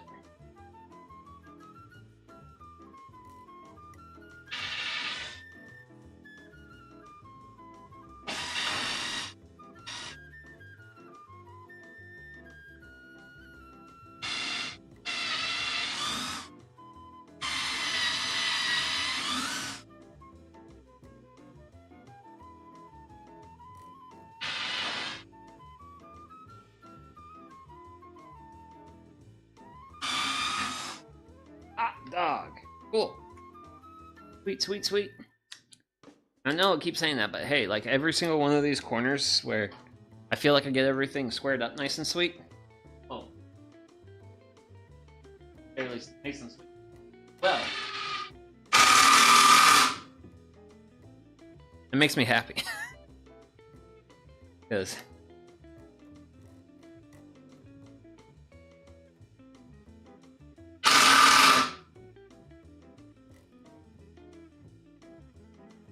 yeah, it feels square, lined up, and stuff.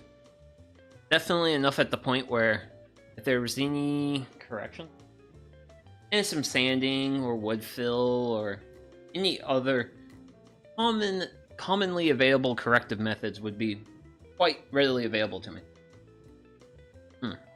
Okay, so give me a chance to get this spun around. Oh yeah, actually, I want to do a quick measurement because I want to find out how much inside.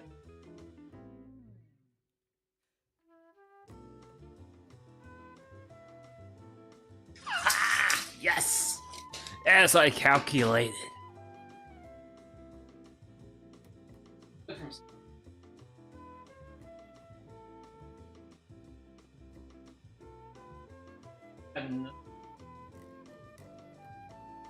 Oh boy. Oh boy. This is just...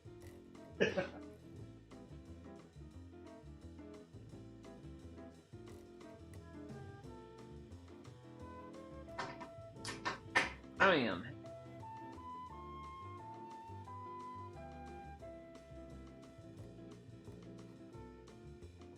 I was okay with the other end being in the air because I'm not setting boards, but that's the next spot where I got it.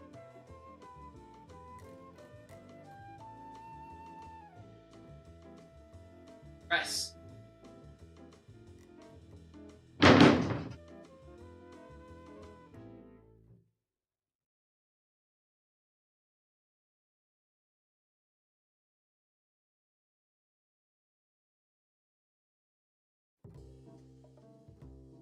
Okay.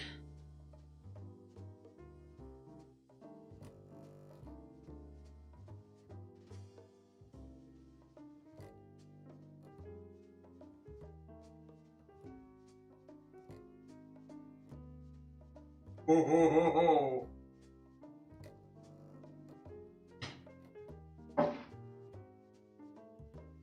Oh. Hey. Found.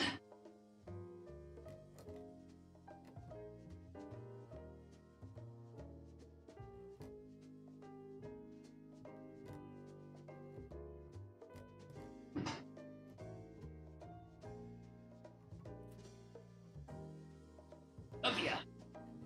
Yes. Yeah. Yes.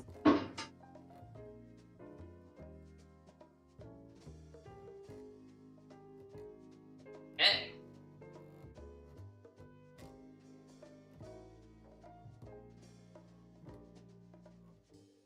Well, my chair was a real MVP just now. Hey.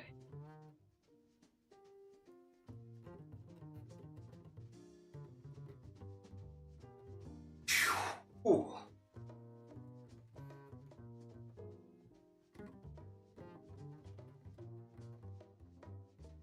Golly gosh, the things weebs do for shelving. Ah. Reasonable view. Okay.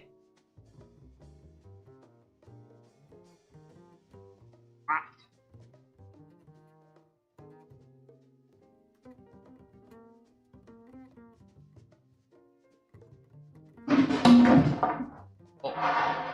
Okay. Ow. I gotta push this just a bit back.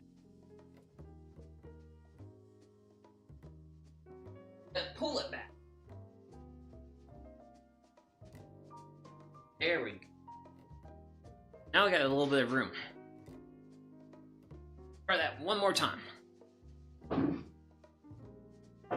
Then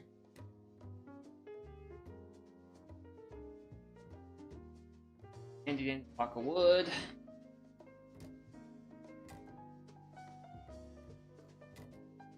Whew. Okay.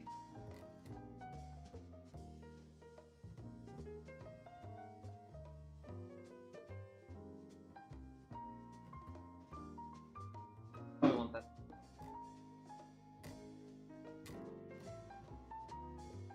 Want other end to be up.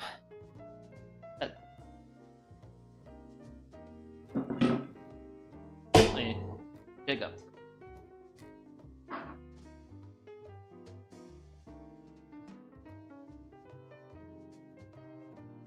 Yeah, that's much closer to what I want. That is a lot closer. So.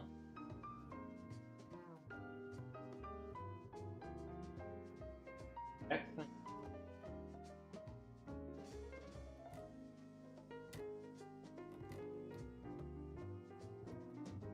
That.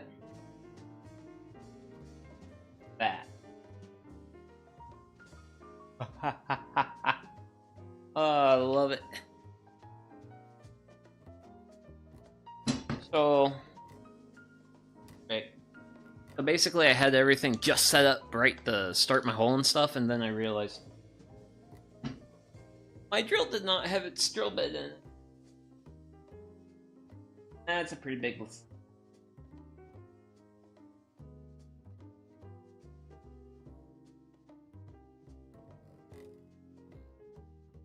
And where?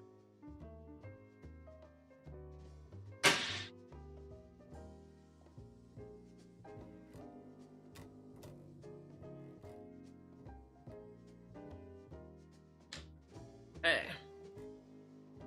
Let's first pilot hole. Switch bit out for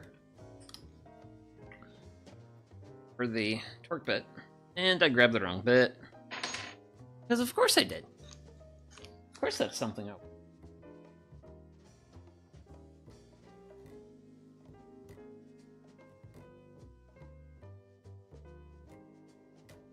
I don't know. We're gonna worry about future problems for future me.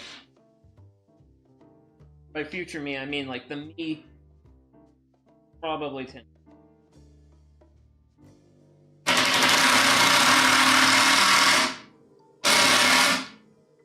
Woohoo! Okay, that's good. That's good. Height is off. Take that out and we're good in one direction. Good in one direction, but not two. Direction. Magic here is.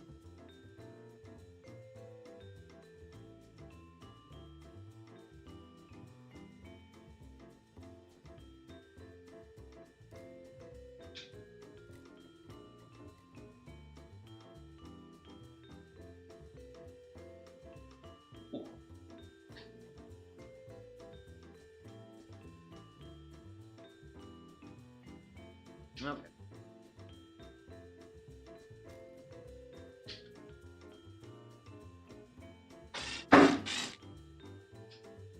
I'm gonna try pre-drill. I'm gonna try re-drilling that.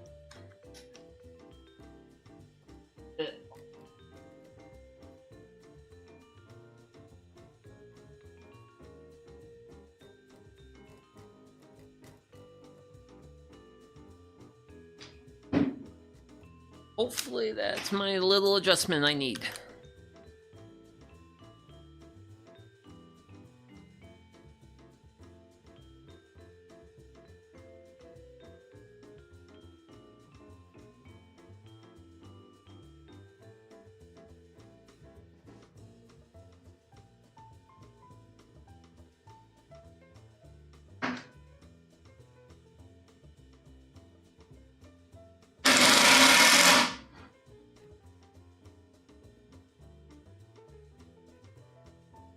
Because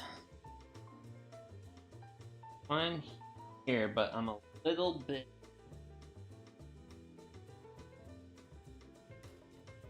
But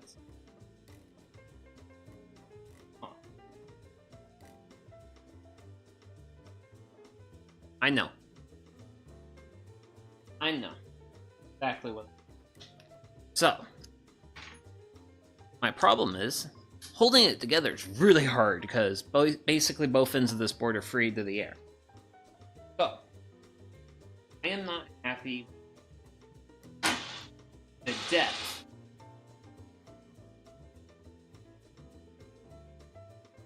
of this bottom screw I just put in.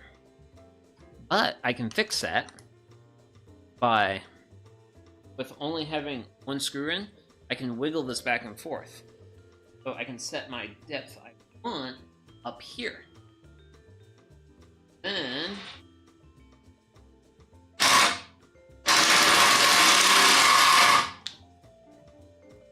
this is set in holding.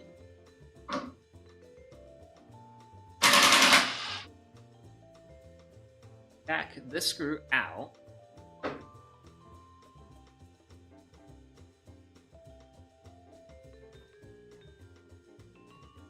I'm flush. Yay! Goodness gracious, I was worried for a second there. I was like, man, this is gonna be in, but dial. Wait. There we go.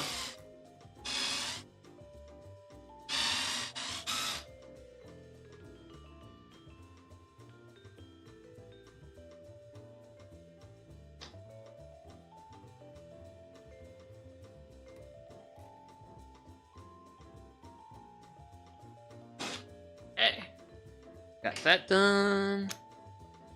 Hopefully we should just be able to zip these screws in and we'll be good.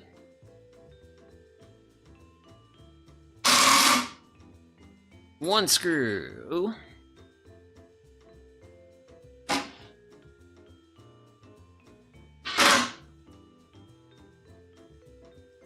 There.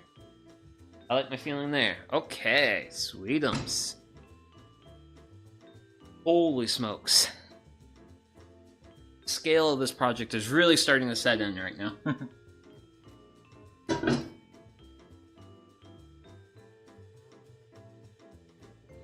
Not much to worry about. Bringing what we worry about now.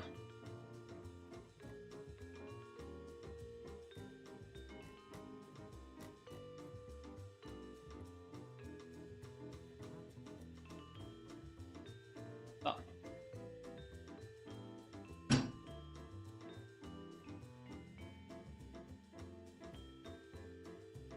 Yeah.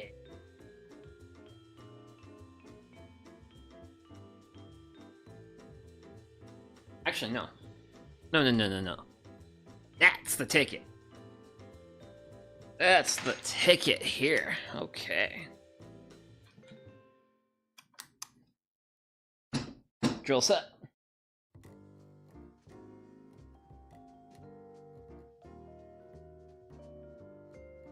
Fold these pieces where we want them here.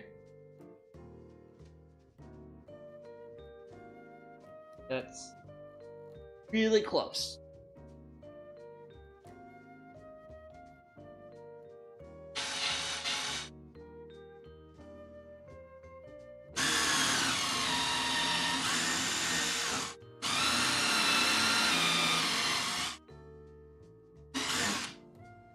Okay. I gotta switch my drive bit. And then what I can do is, since I have all this room in the world, I can basically get this in, get it going, get just a little bit of my tip here on this side, up, and set it into my hole. And then with it set in my hole,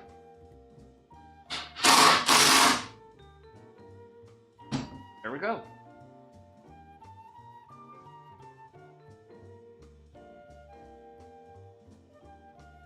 Cool. It's held together. I've got it roughly where I want it.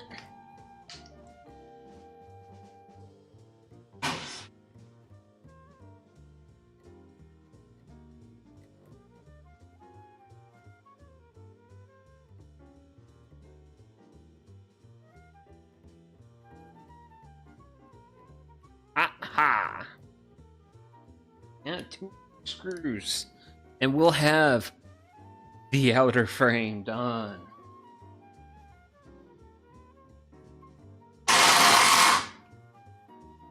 So onesies.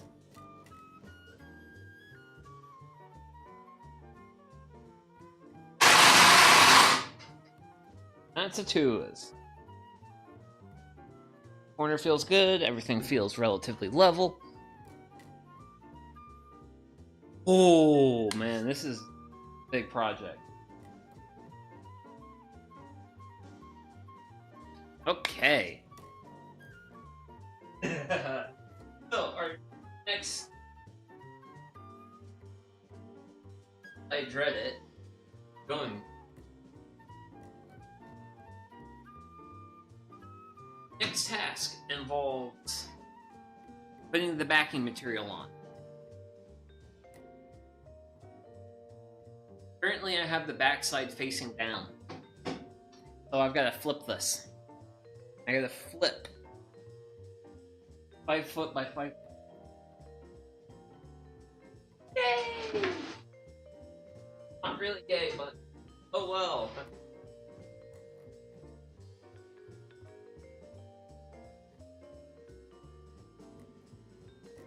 Yes. Oh my.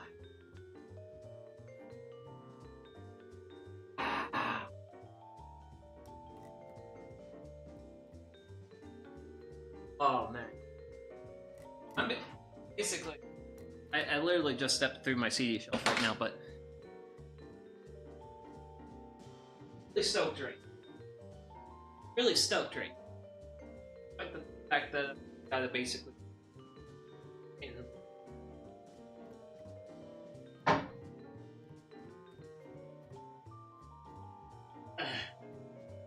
balancing act.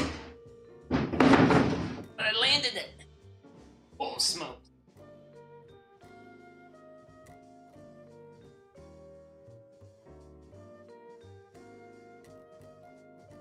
And no.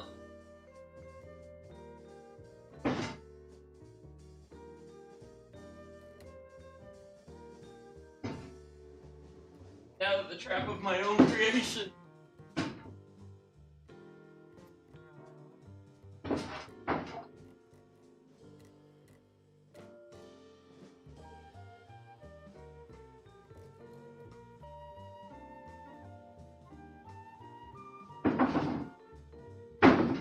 Hey now.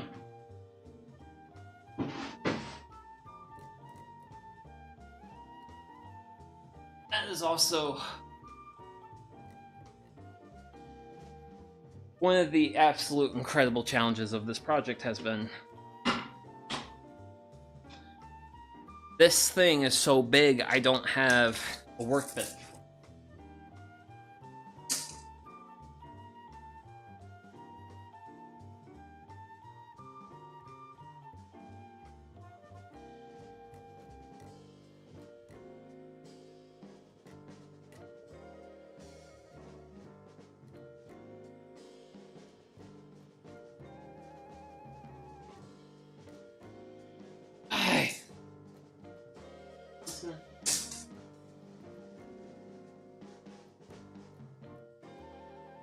Roughly.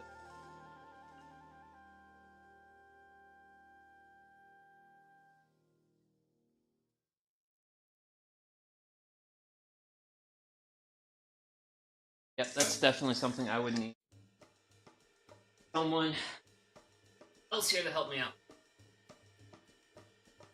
Basically,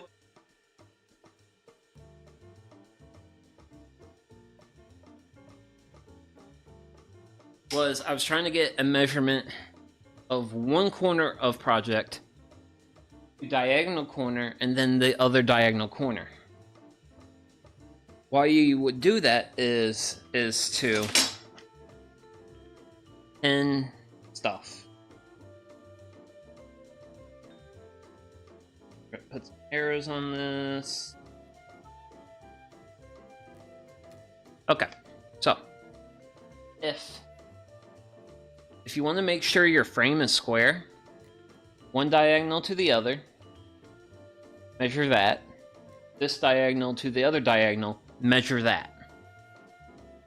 If the measurements are the same, your frame is square.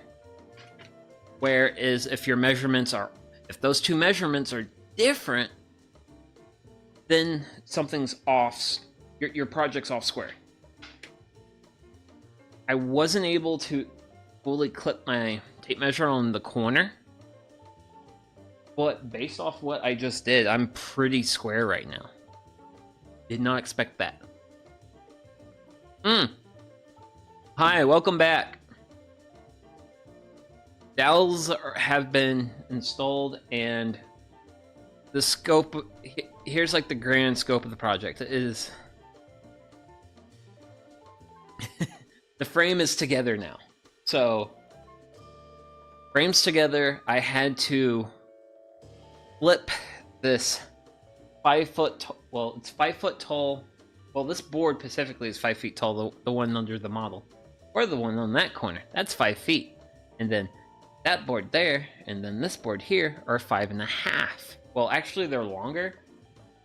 The inside, basically, the inside of this lumber box is 5.5 feet by 5 feet.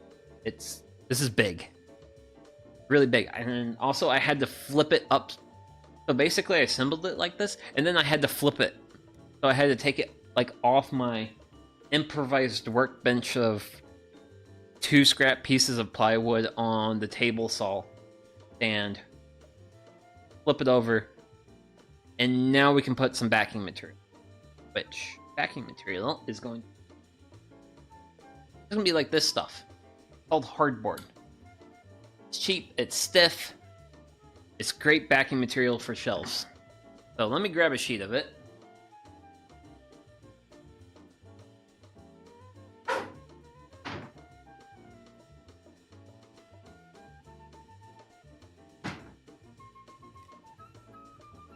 So, this material has smooth side, smooth pretty side. And welcome back. And then it has a rough unfinished side. Guess what? The rough unfinished side is gonna direction. Okay. Challenges. Excellent. Lovely challenge. And the fact that yeah, idea. They put those scraps. Jiminy Crickets, where?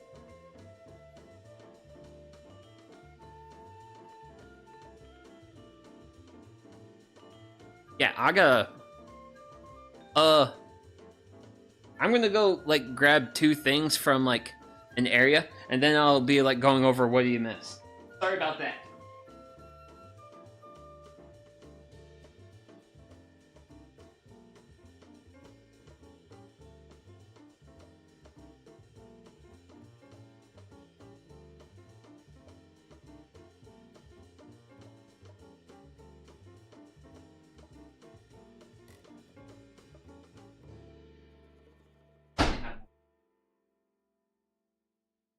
Okay, cool. So, yeah, things you missed.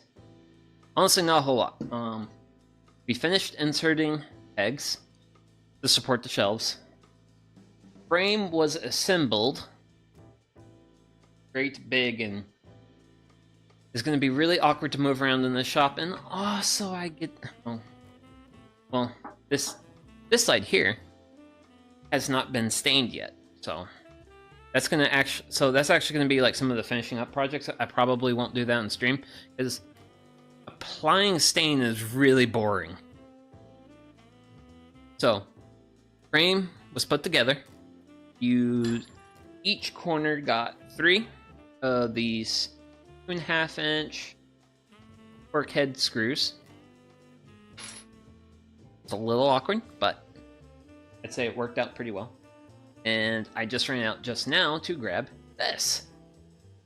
Might be asking, what is so special about this? Well, this is a scrap off piece from one of these boards.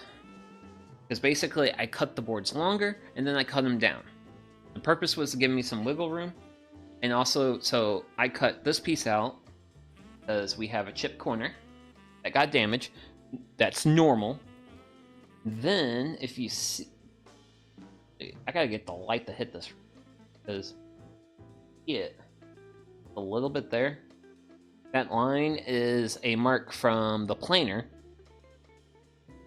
And then another reason I cut it off is because of this knot here. But this piece is the exact thickness of all my boards. As you can see, this material I have, the hardboard, this is going to be the backing for the shelf. So once we get this on, we will have is shelves, but I'm pretty sure after we get this on, might end stream because it's starting to get a little late. But I wanted this. The reason I ran out to get it is because this backing board material is bowing like horrendously bad, like to the point where you could probably like if I had like those finger skateboards that kids in the 90s used, I'd probably have one of those out and just be like turning tricks on this ramp. Oh gosh, that's a throwback. That was like elementary school when those were popular. But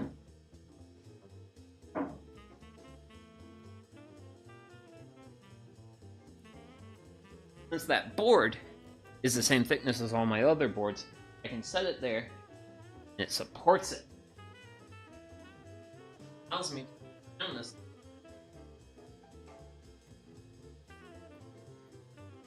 We also did some checking for square, which I think it's pretty square.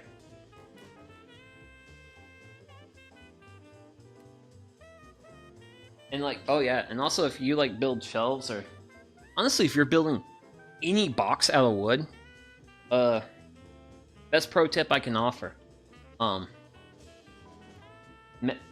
if you want to make sure your box of wood is square, measure from one diagonal to the other diagonal, and from one diagonal to the other diagonal. If those two measurements are the same, the exact same, your box is square. Whereas if one's a bit longer and the other's a bit shorter, then you won't have a square box. So if you ever any woodworking project, and you want to make sure that your box is boxed correctly, measure your diagonals. Actually, a bit of a fun story from so I volunteer primarily with two organizations in my locale, and one of them is they're like an urban agriculture focused organization. I mean, they mostly do they also do tree plantings. That's usually where I'm volunteering with them, is planting trees. But they also had another event that was nearby. Nice. Also, how much longer will the stream go for? Probably not too much longer, if I'm being honest, because it is starting to get late for me, and gotta work, and I worked today, and I got showered. I mean, honestly, it will not go longer than 30 minutes past now. Ideally, we'll get, because we've got 3 sheets of this cardboard material. We just gotta get it set, which, I mean, I have it roughly set now, but basically I'm probably just do like 2 or 3 screws here, probably like 5 screws across. Just get some screws in it, get the next piece, set it, and get screws into that. Rinse and repeat until we have a back on the side of this thing. The reason why I talked about squareness earlier is because when you add your backing material, this is also really nice if your backing material is a solid sheet, which you can.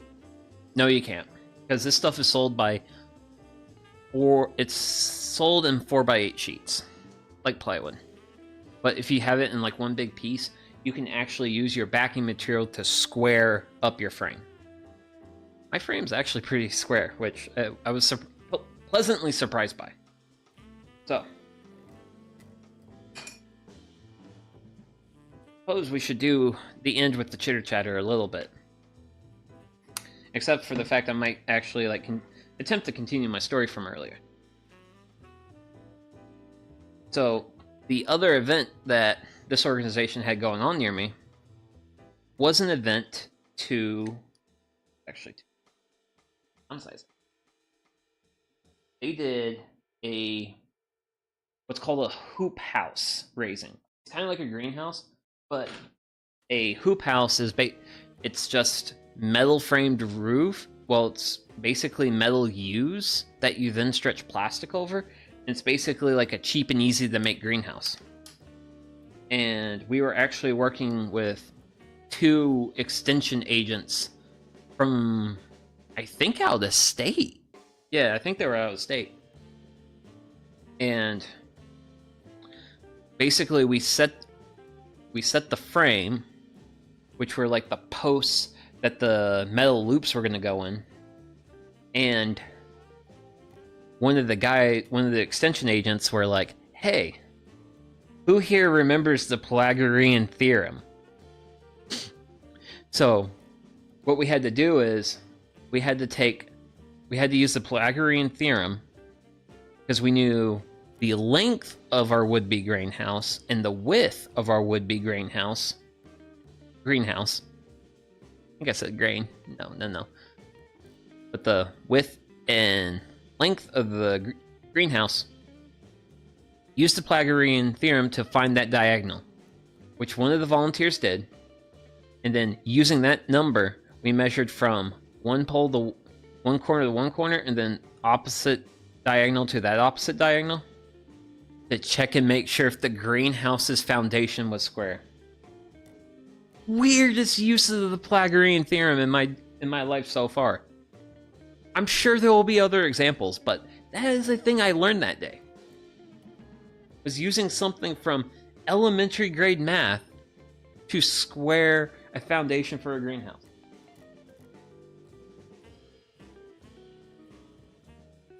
That's actually one of the big reasons why I like volunteering. It's like, I always meet strange, neat people. Those strange, neat things. Like, if anyone wants to have like more interesting people in your life, do some volunteering for an organization. You will meet some like neat people.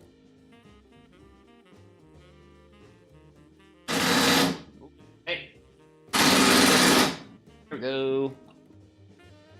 But yeah, this hardboard stuff drills and works with. So my hope, and I imagine, this should go pretty easy.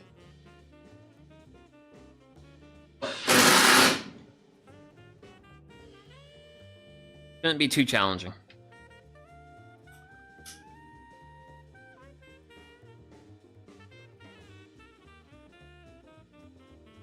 But yeah. You can use the Pythagorean theorem to check for square.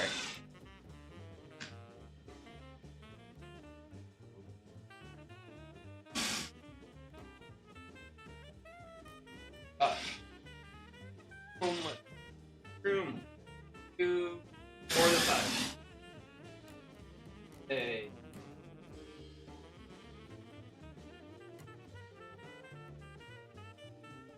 Go on.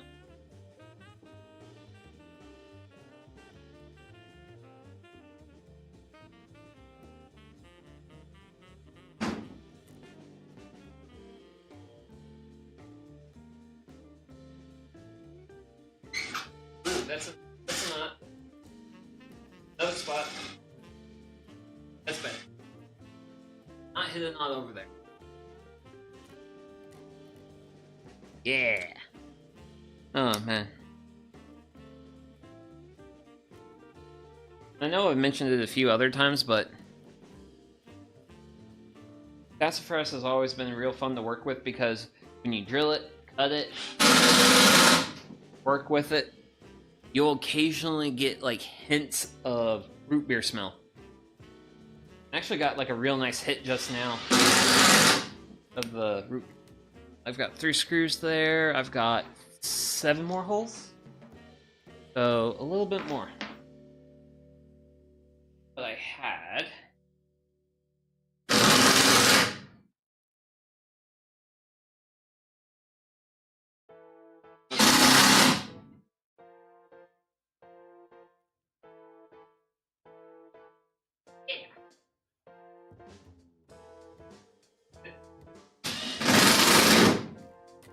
I actually forgot what earlier I was trying to.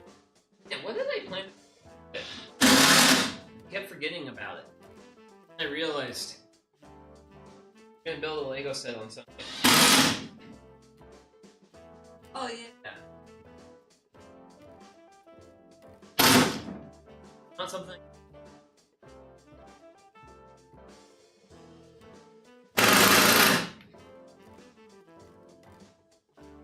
Check. corner. Not too bad. Cool.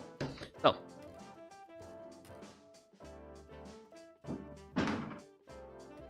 Stick it out a little bit. So that way it can support the next sheet of...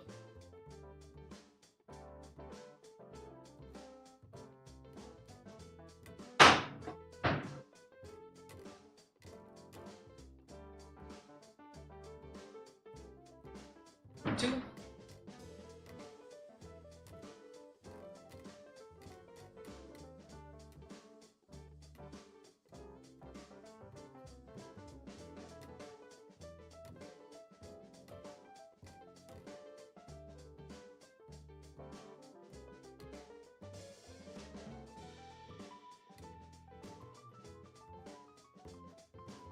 Okay. Pardon me.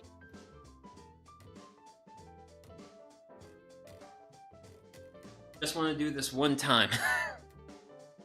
Also going to be one of the... This might get a little cut outy. Because I'm going from one side of the shop to the other side of the shop. And now I'm going to...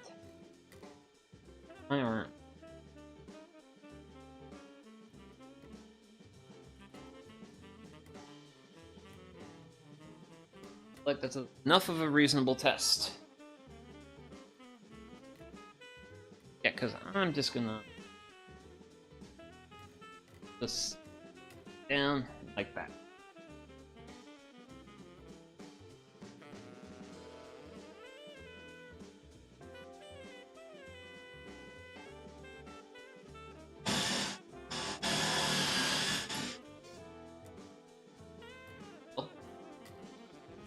I don't think we need that level of aggression. Try to be chill around here. Or at least to make a reasonable attempt to do so.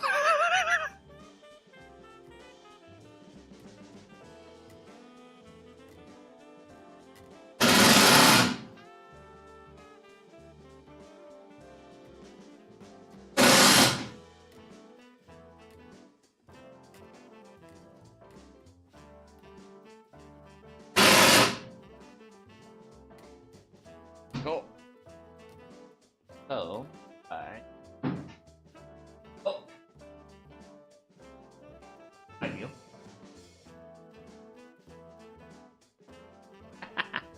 Okay, let's take you on to the other side of the world. It's gonna be the other side of the world. So let's grab a couple screws, a drill bit, and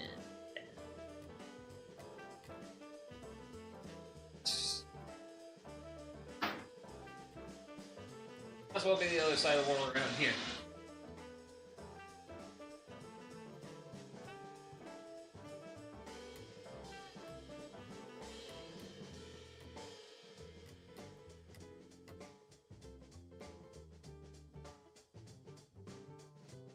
Oh.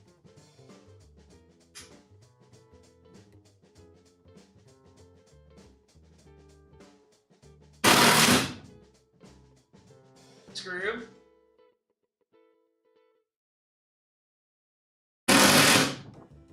Ooh.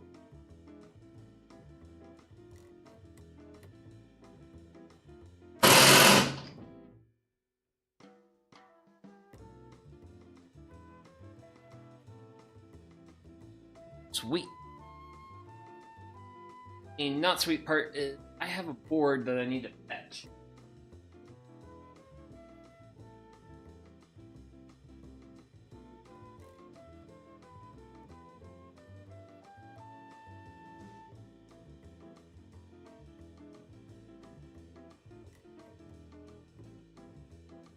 This number. Yes! Don't get the fingers bit. Okay. So, have to bring over that.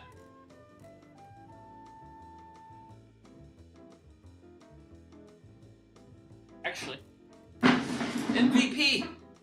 Need you! MVP! Thank you, MVP. Which, by the way, the MVP is my, my chair I keep in my shop. It has been very helpful because it's let me set it on... Because if I could be able to set one side on it, I could, like, manipulate the rest to make this work out, so... Let me go grab... Yeah, let me go grab that last piece. Just... Forward.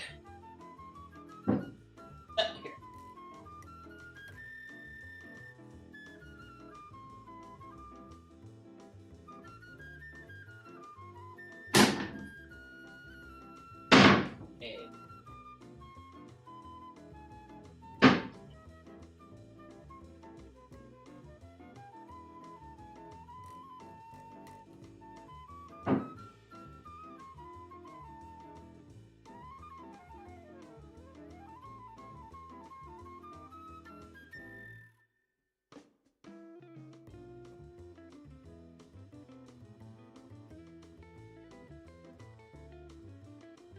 Hey.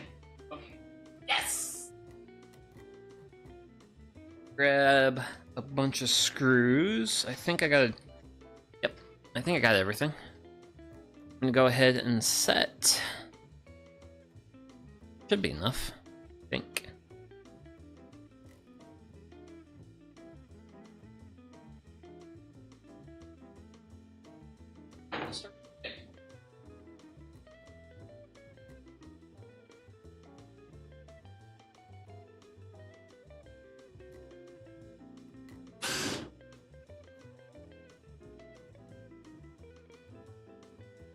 Even though it's just at this like a piece, I am gonna go with 3 screws.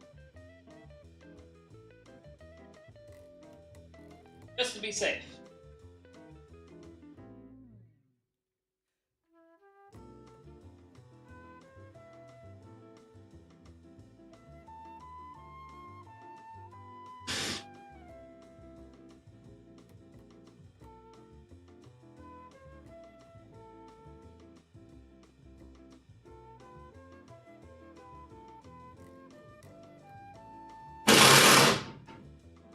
Oh.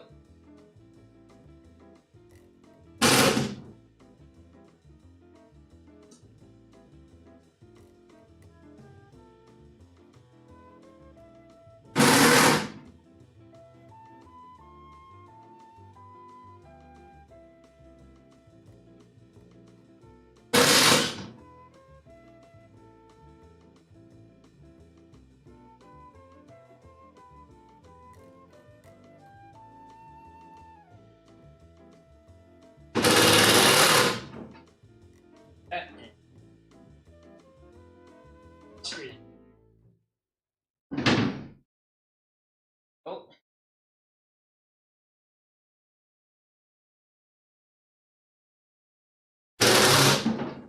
Go.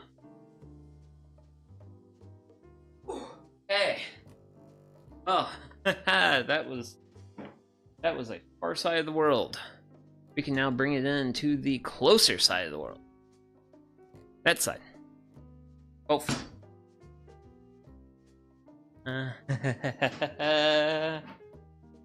Fun. Hey.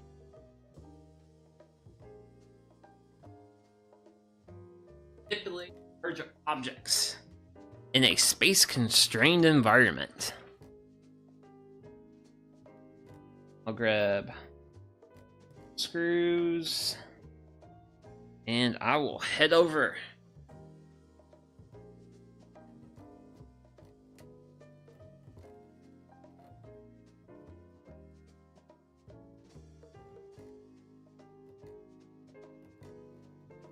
What an arduous journey it was. I see. Oh. I got a little bit of...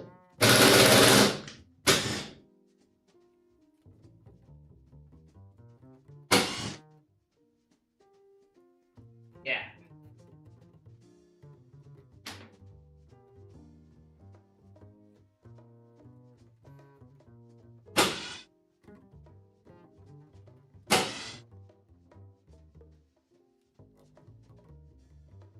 but one.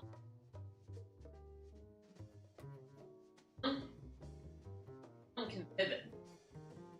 Two cannot.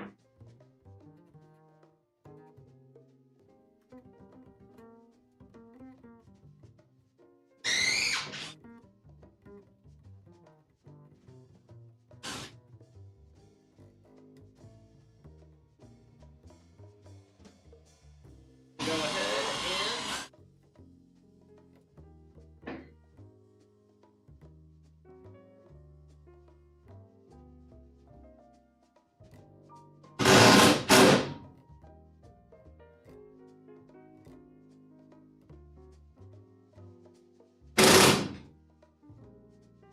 elsewhere in other parts of the world.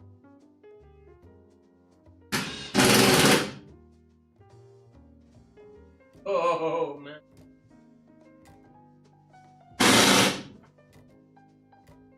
Really was.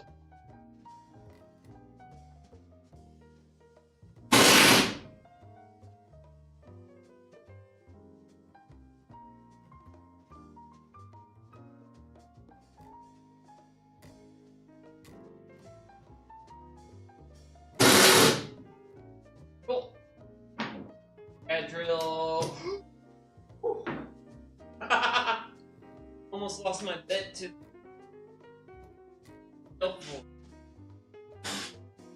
That would have been bad.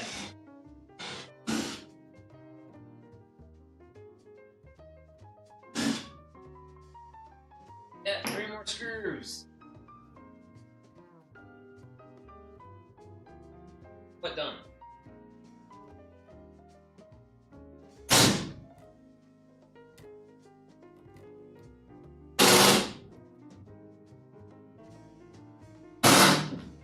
Woohoo!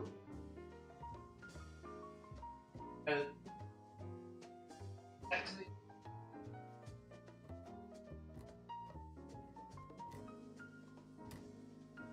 oh.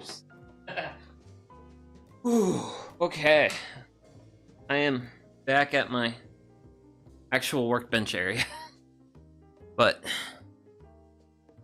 behold the vast sea of hardboard that lies before you.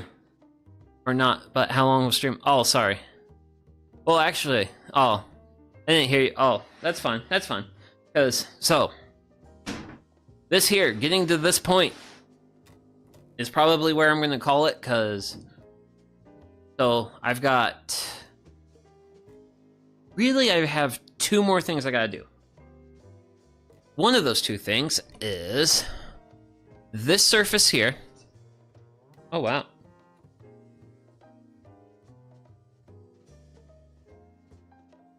Okay, I'm gonna... What's that? Why is there this brown thing?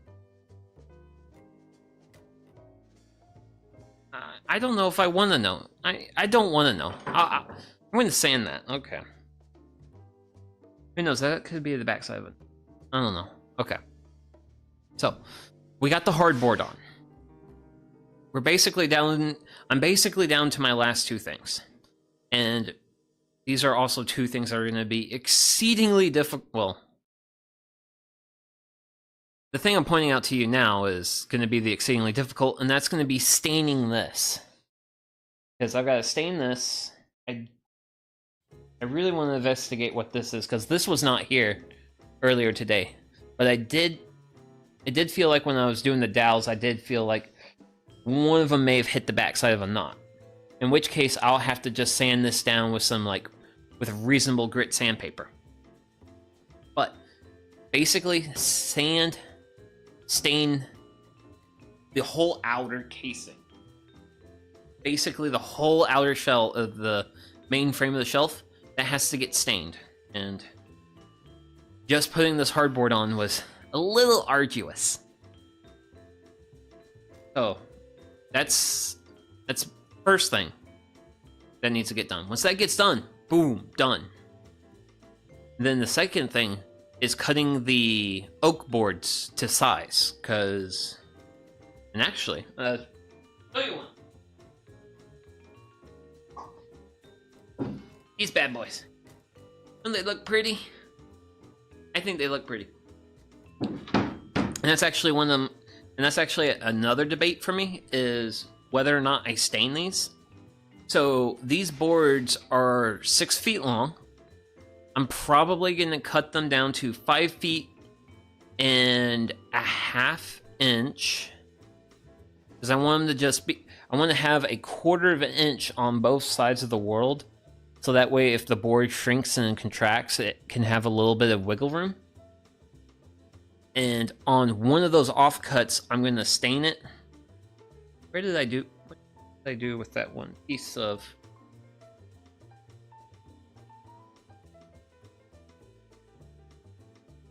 Oh, that's where it's hiding.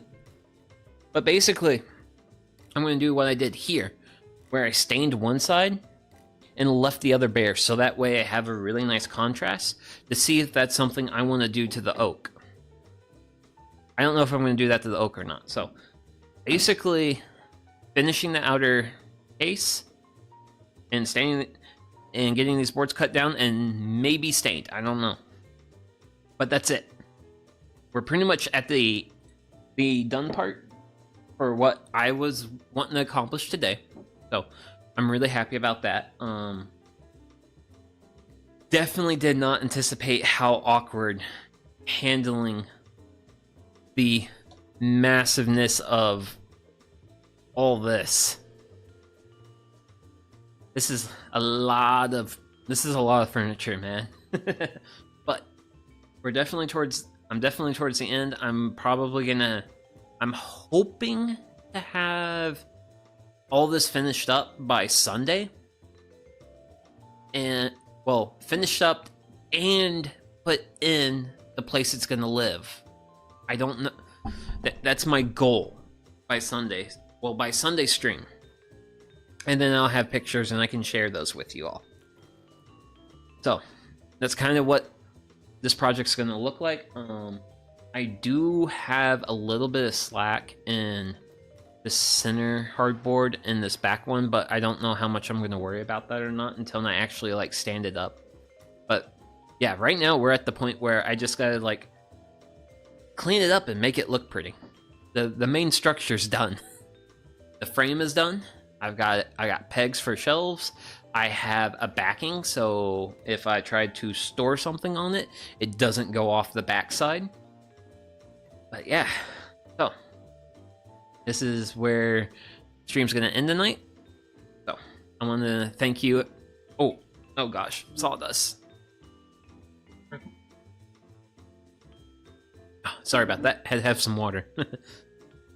Stray bit of sawdust, but yeah. So this is gonna be stream. Thank you everyone for watching, and I hope all of you have a wonderful evening, night, morning, whatever it is, wherever you are, and take care of yourselves. And this is Sugi Yamagawa, and I'll see you all in the next one. Okay, bye-bye. And you too have a good night, Lillian. And